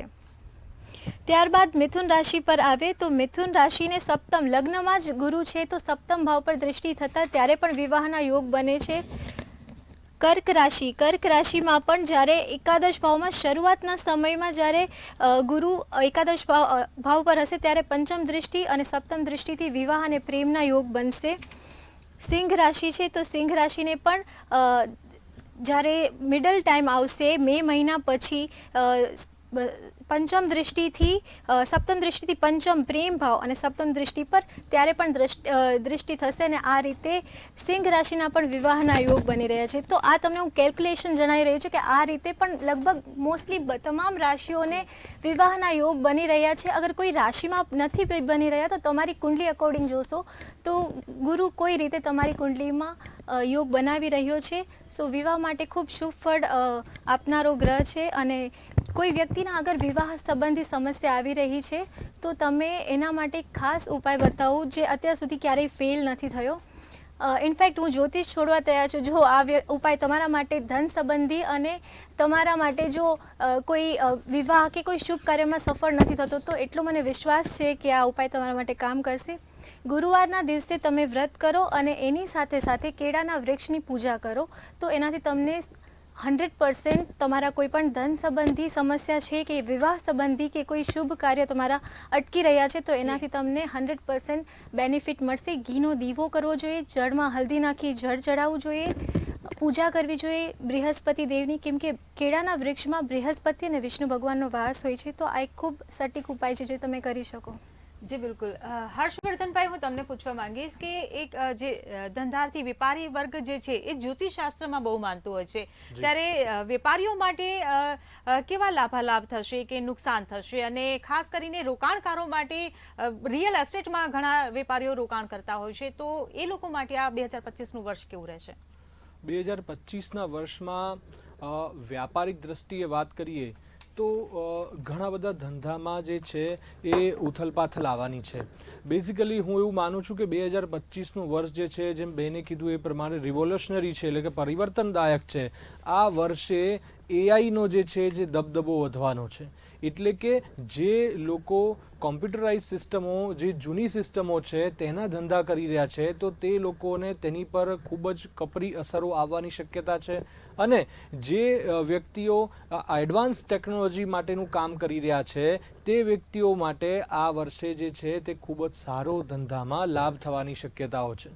જો આપણે વાત કરીએ રોકાણકારો માટે તો આ વર્ષ 2025નું વર્ષ જે છે તે ભૂમિનું કારક તો છે જ, એટલે કે જમીનોનો રિલેટેડ જે સંભાવના જે છે તેના ભાવમાં તો અવશ્યથી ધીમે ધીમે વધારો આવશે જ, પરંતુ બાકીના ગ્રહમાનની દ્રષ્ટિએ જોવા જઈએ તો રિયલ એસ્ટેટ જે છે તે થોડું મંદું રહેવાનું છે. એટલે કે એવું નથી કે રિયલ એસ્ટેટના ભાવમાં, મકાનોના ભાવમાં ગિરાવટો આવશે અથવા તો એ ઓછા થશે, પરંતુ જે ટર્નઓવર જે ફરી રહ્યું છે તે થોડુંક ઓછું, થોડું મંદું થવાની ચાન્સીસ છે. એટલે કે જે રિયલ એસ્ટેટનો બિઝનેસ કરી રહ્યા છે, જે બિલ્ડરો છે, તેના વ્યાપારમાં જે ટર્નઓવરના જે રકમો છે તે 2024ના કમ્પેરિઝનમાં 2025નું જે ટર્નઓવર છે તે થોડું ઓછું થવાની શક્યતાઓ છે. જો આપણે વાત કરીશું રોકાણકારોમાં શેર માર્કેટની, તો શેર માર્કેટ વિશે તો આપણે વાત કરી કે તેમાં કેટલાક મોટા ઉથલપાથલો આવવાના છે. તો જે વખતે શેર માર્કેટ અમુક સમયમાં એને બ્રેકઆઉટ આવવાનું છે, એટલે કે બહુ મોટા પોઈન્ટથી એ ઘટાડો આવવાનો છે, તો તે દરમિયાનમાં તમારા પૈસા જે છે તૂટવાના ચાન્સીસ તો છે જ. પણ હું એવું માનું છું કે જે લોકો રોકાણકારો છે તે માર્ચ મહિના સુધીમાં તમારા પૈસા જે છે શેર માર્કેટમાંથી થોડા સ્ટેબલ કન્ડિશનમાં લાવો, અને જ્યારે માર્કેટ તૂટે છે એ વખતે જો તમે રોકાણ કરશો તો તમારે આ વર્ષમાં જે છે એ લાભ થવાની શક્યતાઓ ખૂબ જ વધી જશે. તો એવું કરવાથી આપનું 2025નું વર્ષ જે છે તે ખૂબ જ સારી રીતે પસાર થશે. જી બેન. જી બિલકુલ. અંબાલાલ કાકા, મને એ જણાવો કે હવામાન જ્યારે બગડે છે ને ત્યારે સૌથી વધુ જો કોઈની પર અસર થતી હોય ને તો તે ખેડૂત છે. અને હંમેશા આપણે સમાચારોની હેડલાઇનમાં પણ સાંભળતા હોઈએ છીએ કે ખેડૂત જગતનો તાત ચિંતિત, કારણ કે હવામાનની જે અસર છે તેના કારણે જે કમોસમી વરસાદ આવે છે તેના કારણે પાકને નુકસાન થાય છે તેના માટે. ત્યારે મને એ જણાવો કે 2025નું જે વર્ષ છે એ ખેડૂતો માટે કેવું રહેશે? વરસાદ તેમના માટે મહેર લઈને આવશે કે પછી કહેર લઈને આવશે? વરસાદ અંગે જોઈએ તો ખેડૂત હમણાં હાલ વાવેતર કરીને આવ્યો હોય અને ઉપર વરસાદ થાય તો પછી ઉગે નહીં બરાબર. અને વરસાદમાં ગઈ સાલ જેમ જોવા જઈએ તો ડાંગર વગેરે પાકો બરાબર તૈયાર થયા અને સીધું પાણી ભરી ગયું. તો પાણી ભરી જાય તો વોટર લોજિક કન્ડિશનમાંથી જે છોડ જે છે પાણી લઈ શકે નહીં અને છોડ પીળો પડી જાય. ત્યારે કેટલાક રોગ આવતા હોય છે, બેક્ટેરિયલ છે અને ઈયળો છે, આ બધા રોગ આવતા હોય છે. એટલે 2025નું વર્ષ અંગે જોવા જઈએ તો શરૂઆતમાં તો સાયક્લોજિયન રેઇન થવાનો છે. પાછળ જે વરસાદ જે છે એ સમયાંતરે થાય તો સારું. એ વરસાદ જે છે એ લગભગ 15 દિવસમાં 1 કે 2 સ્પેલ થાય તો સારું. 15 દિવસમાં 4 સ્પેલ થાય તો સારા નહીં. એટલે ઓગસ્ટ સપ્ટેમ્બરને આ 2 મહિના જે પીક પીરિયડ છે, આ પીક પીરિયડમાં લગભગ આ વખતનું જે ચોમાસું જે છે નથી વૈજ્ઞાનિકો નક્કી નથી કરી શકતા લાનીનો બનશે, નથી નક્કી કરી શકતા કે અલનીનો બનશે. પરંતુ આઈઓડી બરાબર પોઝિટિવ હશે અને પ્રશાંત મહાસાગરની સ્થિતિ સારી હશે. દક્ષિણ ગોળાર્ધમાં બરાબર હવામાન હશે. પેરુનું હવામાન બરાબર હશે. ઉત્તર ઓસ્ટ્રેલિયામાં લો પ્રેશર બનશે તો વરસ સારું આવી શકે. કારણ કે આપણું હવામાન લગભગ આફ્રિકાથી લઈને માડાગાસ્કાર ટાપુમાંથી થઈને લો પ્રેશર જે ઝોનમાં થઈને ઉપર ચડીને છેક અરબી સમુદ્રમાં આવતું હોય છે, એવી રીતે બંગાળ ઉપસાગરમાં આવતું હોય છે. એટલે આ વખતે વેપાર વાયુ જો થઈ શકે તો ચોમાસું સારું રહેશે. બાકી નહીં થઈ શકે તો સપ્ટેમ્બર ઓક્ટોબરમાં સમયાંતરે વરસાદ થાય તો ખેડૂતની સ્થિતિ સારી રહેશે. અને પાક બરાબર તૈયાર થઈ ગયો છે અને પાછોતર વરસાદ થવાની શક્યતા છે. તો પાછોતર વરસાદ થાય તો મોઢામાં આવેલો કોળિયો જતો રહેતો છે. કારણ કે પોતે ખેડૂત છું તો મને ખબર છે. એટલે ખેડૂતો જે છે એ ગેમ્બલિંગ છે. આપણું મોન્સૂન ગેમ્બલિંગ છે, ખેતી પણ ગેમ્બલિંગ છે. એટલે ધ્યાન રાખીને ખેતી કરવી સારી રહે. પણ આપને કંઈ હાથ મૂકી શકાય નહીં. જી જી બિલકુલ. તમે જે વાત કરી, પરંતુ હમણાં જે સોનલબેને વાત કરી હતી ને કે વૈશ્વિક જે આફત આવશે, દાવાનળ ફાટી નીકળશે, ત્યારે તેની ભારત પર શું અસર પડશે? અને આ સાથે જ પૂરની વાત કરીએ કે વાવાઝોડાની વાત કરીએ, સુનામી, ભૂસ્ખલન, ભૂકંપ કે પછી દુકાળ, આ બધાની જ ભારત વર્ષમાં કેવી અસર રહેશે તેની? ગ્લોબલ વોર્મિંગ આવી રહ્યું છે. ભારત વર્ષમાં જોવા જઈએ તો હમણાં જ લગભગ ચૈત્ર વૈશાખમાં મીન રાશિમાં બધા ગ્રહો આવે છે. એટલે દેશના ઉત્તરીય પર્વતીય પ્રદેશોમાં હવામાન બગડવાનું છે. આ ઉપરાંત વચ્ચે જોવા જઈએ તો આ વખતે ખાસ કરીને આપણે જોવા જઈએ તો ગુરુ અતિચારી છે. એ ગુરુના ભિન્ન ભિન્ન એક વર્ષમાં 3 રાશિનું ભ્રમણ થાય છે. એટલે ખેતી જે છે એમાં સાયક્લોજિયન રેઇન જે કહેવામાં આવે, વાવાઝોડા જેવો, એ વરસાદ 10મી મેથી 15મી જૂન વચ્ચે આવવાની શક્યતા રહેશે. આ વખતે જો ઓમાન તરફ આ પ્રવાહ ફરતી ન જાય તો લગભગ સૌરાષ્ટ્રના દરિયા કિનારે વરસાદ વધુ ત્રાટકી શકવાની શક્યતા રહે છે. એટલે વરસાદ જે છે આ વખતે શરૂઆતમાં ત્રાટકી શકે છે, પરંતુ એ સાયક્લોનની રહીને છે અને ઓગસ્ટ, સપ્ટેમ્બર અને ઓક્ટોબરમાં વરસાદ સારો થશે. 10 દિવસ લગભગ 15 દિવસમાં 2 સ્પેલ આવે તો સારા, 15 દિવસમાં 4 સ્પેલ આવે તો પાકને મુશ્કેલી થઈ શકે. એટલે ખાસ કરીને સપ્ટેમ્બરમાં પાકને બરાબર સાચવવું પડશે, કારણ કે સપ્ટેમ્બરમાં આવેલા પાસરાઓ જે છે એમાં પલળી જાય અને પવન ફૂંકાય તો બાજરી, મકાઈ જેવા પાકો પડી જતા હોય છે. એટલે પાછું હાથમાં આવેલો કોળિયો જતો રહે અને પછી વીંછીને બધો એનો ઉપદ્રવ થતો હોય છે. એટલે આ વખતે ખેડૂતો જે છે એના માટે એકંદરે વર્ષ સારું રહેવાનું કહી શકાય. જી જી બિલકુલ. આરતીબેન, હવે મને એ જણાવો કે હમણાં આપણે રોકાણની પણ વાત કરી હતી, તો શેર માર્કેટ માટે તમે ટેરોકાર્ડના માધ્યમથી બતાવો કે કઈ રાશિ માટે શેર માર્કેટ કેવું રહેશે, તેમાં રોકાણ કરવું કેવું રહેશે. જી બિલકુલ, આપણે જોઈ લઈએ કે નેક્સ્ટ યર 2025 કેવું રહેશે શેર માર્કેટ માટે.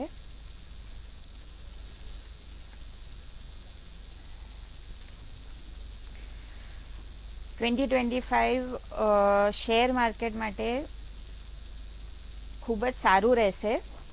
સ્પેસિફિકલી જોવા જઈએ તો સ્પેસ રિલેટેડ, લોજિસ્ટિક રિલેટેડ,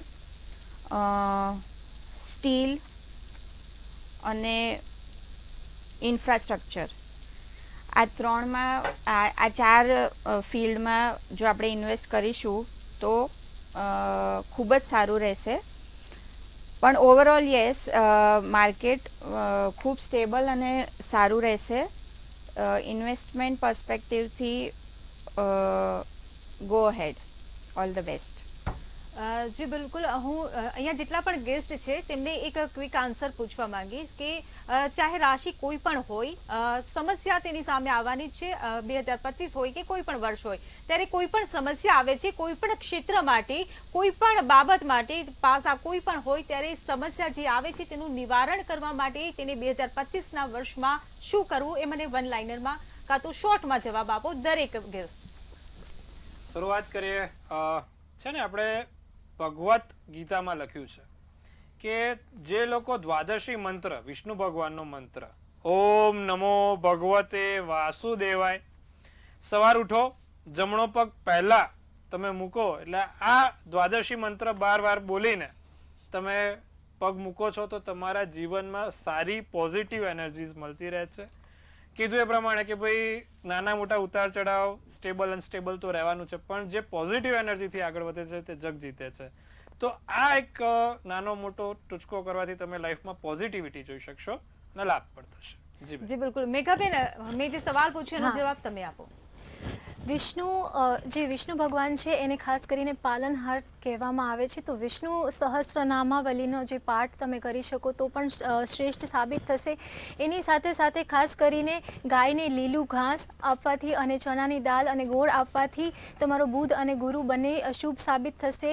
અને શમીના વૃક્ષની પૂજા કરવાથી અને શમીના વૃક્ષને તેલનો દીપક પ્રજ્વલિત કરવાથી, થોડું ડોનેશન, મજૂર વર્ગને ડોનેશન કરવાથી આ વર્ષમાં તમામ ગ્રહો તમારા ઠીક થઈ શકે છે. તો આ ઉપાયો જરૂરથી કરવા જોઈએ. જી બિલકુલ. સોનલબેન, તમે પણ જણાવો કે કોઈ પણ સમસ્યા આવે છે તો તેના નિવારણ માટે કઈ રાશિએ શું કરવું એમ. જો આ 9 અંકનું વર્ષ છે તો આપણે હનુમાનજીને રોજ યાદ કરીએ અને હનુમાન ચાલીસા રોજ તમારે સવાર અને સાંજ જો એક વાર તમે સાંભળી શકો તો સૌથી સારું છે તમારા માટે. એ સિવાય ફેમિનાઇન એનર્જીને એક્ટિવેટ કરવા માટે તમે ઓમ ક્લીમ નો મંત્ર ખાલી તમે બોલો તો એ પણ તમારા માટે ખૂબ સારો છે. એ મંત્ર છે જે માં કાલીને રિપ્રેઝન્ટ કરે છે. એમના સૌમ્ય સ્વરૂપને પણ તમે પૂજી શકો છો, એમની ઉપાસના કરી શકો છો. તો તમારા માટે નવરાત્રિમાં એ બેસ્ટ ઉપાય રહેશે આ વર્ષ માટે, 2025 માટે. અને જો તમે હિન્દુ નથી અને ફક્ત તમે કોઈક રેમેડી માટે તમે પૂછો તો હું એવું કહીશ કે તમે હાથમાં એટલીસ્ટ એક સોનાની રિંગ પહેરો જે મંગળની ધાતુ છે અને એ કરવાથી તમને અચૂક લાભ મળશે. જી ભાઈ. જી બિલકુલ. હર્ષવર્ધનભાઈ, તમે પણ જણાવો કે કોઈ પણ સમસ્યા આવે છે તો તેનું નિવારણ આ 2025માં શું કરવું રહેશે? જી, આપ જોશો 2025નું વર્ષ જે છે, જેમ આપણે પહેલા વાત કરી એ પ્રમાણે મંગળનું વર્ષ છે, અને મંગળનું વર્ષ એટલે કે ભૂમિનું વર્ષ. ભૂમિના વર્ષની વાત કરીએ તો ગણપતિ ભગવાન જે છે એ ભૂમિના કારક દેવ છે. આપણને આ વર્ષે કેટલીક સમસ્યાઓ આવવાની છે, ડિસિઝન લેવામાં કેટલીક સમસ્યાઓ, જ્યારે મોટી આપત્તિઓ આવશે ત્યારે શું ડિસિઝન લેવું તેના માટે તમારી જે છે એ બુદ્ધિનો વધારવા માટે આપ જો ગણપતિનું ઉપાર્ચન કરો છો, તેમનું પૂજન અર્ચન કરો છો, ઓમ ગંગણપતે નમઃ મંત્રના પાઠ કરો છો, આપ જો અથર્વ શીર્ષના પાઠ કરો છો, તો આવું કરવાથી તમે એક સાચા ડિસિઝન તરફ વળી શકો છો, અને એક સાચું ડિસિઝન જ આપને 2025નું વર્ષ જે છે તે સમગ્ર સમસ્યાઓમાંથી તમને બહાર લાવનારું છે. તો આથી જ આપ જો ગણપતિની ઉપાર્ચના કરો છો, ગણપતિની પૂજા અર્ચના કરો છો, તો આપને અવશ્યથી આ વર્ષમાં લાભ નીવડી શકે તેમ છે. જી બિલકુલ. અંબાલાલ કાકા, તમે પણ જણાવો કે સમસ્યા વ્યક્તિગત હોય, દેશની હોય કે પછી વૈશ્વિક હોય, જે પણ સમસ્યા આવે છે તેના નિવારણ માટે શું કરવું ને 2025નું વર્ષ લાભદાયી નીવડે તે માટે શું ઉપાય કરવો? વૈશ્વિક ઉપાય જોઈએ તો નીતિના મૂલ્યો સમજાશે. એ નીતિના મૂલ્યોમાં કથા વાર્તાનું પ્રમાણ વધારવું પડશે. ભાગવત કથા, શ્રીમદ ભાગવત કથામાં અને ભાગવતનું સાંભળવું પડશે.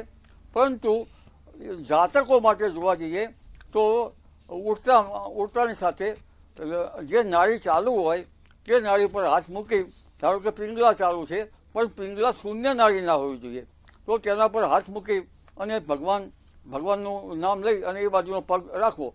પરંતુ દાન પ્રમાણે જોવા જઈએ તો જેને શનિ નબળો હોય ત્યારે શનેશ્વર સ્તોત્ર કરવું સારું રહેશે, અને વધુમાં જોવા જઈએ તો ગણપતિની પૂજા કરવી સારી રહેશે. ગણપતિ વિઘ્નનાશક સ્ત્રોત. ગણપતિનું અથર્વશીર્ષ હું તમને કહી શકીશ નહીં, કારણ કે અથર્વશીર્ષ અંગે જોવા જઈએ તો અથર્વશીર્ષ શિષ્યમ ન દેયમ યદિ સ દેયમ તો સ પાપી ભવતી. હું અથર્વશીર્ષ આપને આપું અને તમે કરો નહીં તો એનું પાપ મને લાગે. સ પાપ્યાન ભવતી. પરંતુ ગરીબોને કામળો આપવો, સર્પ સૂક્તના પાઠ કરવા, વિષ્ણુ સહસ્ત્રના પાઠ કરવા, અને ભગવાન શંકર જે છે એની પૂજા કરવી સારી. હનુમાનજીનું વરવાને સ્તોત્ર કરવું સારું રહેશે આ વર્ષમાં. અને કારણ કે આસુરી સંપત્તિનું વર્ષ છે એટલે ભાગવત વાંચવું, આદિત્ય હૃદય સ્ત્રોતનો પાઠ કરવો, સર્પ સૂક્તનો પાઠ કરવો, અને આગળ જોવા તો તે બહેનો જે છે જેનો 7મા સ્થાન કેતુ છે, સૂર્ય મંગળ છે, તો એમને વટ સાવિત્રીનું વ્રત કરવું સારું રહેશે. અને જે ગરીબ માણસોને કામળો આપવો, તેલ આપવું એ સારું રહેશે. સપ્તધાનનું દાન કરવું સારું રહેશે. એટલે નવા વર્ષમાં દાન પુણ્ય કરવાથી લગભગ મે મહિના પછી એ દાન કરવું સારું રહેશે. પણ મે મહિના પહેલાં દાન કરવું વધુ સારું રહેશે. મે મહિના પહેલાં હનુમાનજીનું વરવારના સ્તોત્ર કરવું વધારે સારું વિકસ રહેશે એવું મારું માનવું છે. જી જી બિલકુલ. આરતીબેન, તમે પણ મને ટૂંકમાં જણાવો કે ક્યારેક એવું બને કે એવા યોગ બની જતા હોય છે કે જીવન ખેદાન મેદાન કરી નાખે ને ક્યારેક સિદ્ધિઓ ભરપૂર થતી જ રહે, ત્યારે આ જે દોષ નડતા હોય છે ત્યારે તેના નિવારણ માટે તમે 2025માં શું ઉપદેશ આપશો? જી ચોક્કસ. બેઝિકલી કોઈ પણ સિચ્યુએશન હોય એમાં ભગવાન જોડે એવી પ્રાર્થના કરીએ કે પ્રભુ મને શક્તિ આપ આ પરિસ્થિતિમાંથી બહાર નીકળવાની, અને સારી બુદ્ધિ આપ કે આ પરિસ્થિતિમાંથી કેવી રીતે બહાર નીકળી શકું. આ બે બેઝિક ક્વેશ્ચન આપણા આન્સર થઈ જાય તો આપણી કોઈ બી પરિસ્થિતિ હોય, કોઈ બી મોટામાં મોટો પ્રોબ્લેમ હોય એમાંથી બહાર નીકળી શકીએ. જ્યાં સુધી રેમેડીની વાત છે કે પ્રભુને યાદ કરવાની વાત છે તો 24 કલાક કરવું જ જોઈએ. પણ સ્પેસિફિકલી કારણ કે તમે પૂછી રહ્યા છો તો કારણ કે આ વર્ષ મંગળનું છે, જેમ આગળ બી કહ્યું સોનલબેને ને બીજા બધાએ, કે મંગળનો જે આધિપતિ છે, જેમના દેવ છે એ હનુમાનજી છે. તો હનુમાનજીની ઉપાસના કરવી ખૂબ જરૂરી બને છે આ વર્ષ માટે. બીજું, હનુમાનજીને શ્રી રામચંદ્રજી પ્રિય છે તો રામચંદ્રજીની બી આપણે રામ રક્ષા સ્તોત્ર કરી શકીએ. જેમ અંબાલાલજીએ કીધું વડવાનલ સ્તોત્ર છે, સુંદરકાંડના પાઠ છે, કારણ કે હનુમાનજી ચિરંજીવ દેવતા છે, સાક્ષાત કળિયુગના દેવતા છે, તરત જ જવાબ આપે છે એ. તો હનુમાનજીની ઉપાસના ખૂબ કરવી જોઈએ આ વર્ષમાં. બીજું મણિપુર ચક્ર જાગૃત કરવા માટે તમારે રમ નો ઉચ્ચારણ કરીને એ તમને કોન્ફિડન્સ ને સ્ટ્રેન્થ આપશે. તો આ બે વસ્તુઓ ચોક્કસપણે કરવી જોઈએ. જી બિલકુલ. સિચ્યુએશન આવી શકે કે જ્યારે કેન્સર જેવી બીમારીઓ કે બીજી કોઈ એવી મોટી બીમારીઓ આવી શકે જે બહુ જ ફ્રિકવન્ટલી જોવામાં આવશે, તો અત્યારથી જ એના નિવારણ માટે તમે વ્રત કરવાનું શરૂ કરો. દરેક વ્યક્તિ માટે ખૂબ જરૂરી છે કે વીકના એક દિવસ વ્રત કરવામાં આવે, જેમાં નમક, દૂધ, કેળા, અનાજ ના લેવામાં આવે, ખાલી ફળ ખાઈને વ્રત કરવામાં આવે તો અત્યંત શુભ ફળ પ્રાપ્ત થાય છે. આનાથી એસ્ટ્રોલોજીકલી પણ બહુ બધા બેનિફિટ છે, હેલ્થના પણ બહુ બધા બેનિફિટ્સ છે અને એનાથી કેન્સર જેવી બીમારીઓ પણ દૂર કરી શકાય છે. સો આઈધર તમે ઇન્ટરમિટન્ટ ફાસ્ટિંગ કરો અથવા તમે વીકમાં એક દિવસ વ્રત કરો તો અત્યંત શુભ સાબિત થશે. વ્રત માટે જો દિવસો છે તમે કુંડલી જોઈને સિલેક્ટ કરો ષષ્ઠમ, અષ્ટમ, દ્વાદશ ભાવના સ્વામીના, તો વધારે શુભ સાબિત થાય. અથવા તમે બુધ, મંગળ અથવા ગુરુવારના વ્રત કરો તો અત્યંત શુભ સાબિત થશે. જી બિલકુલ. આપ તમામ મહાનુભાવો મંતવ્ય ન્યૂઝ સાથે ચર્ચામાં જોડાયા બદલ આપનો આભાર.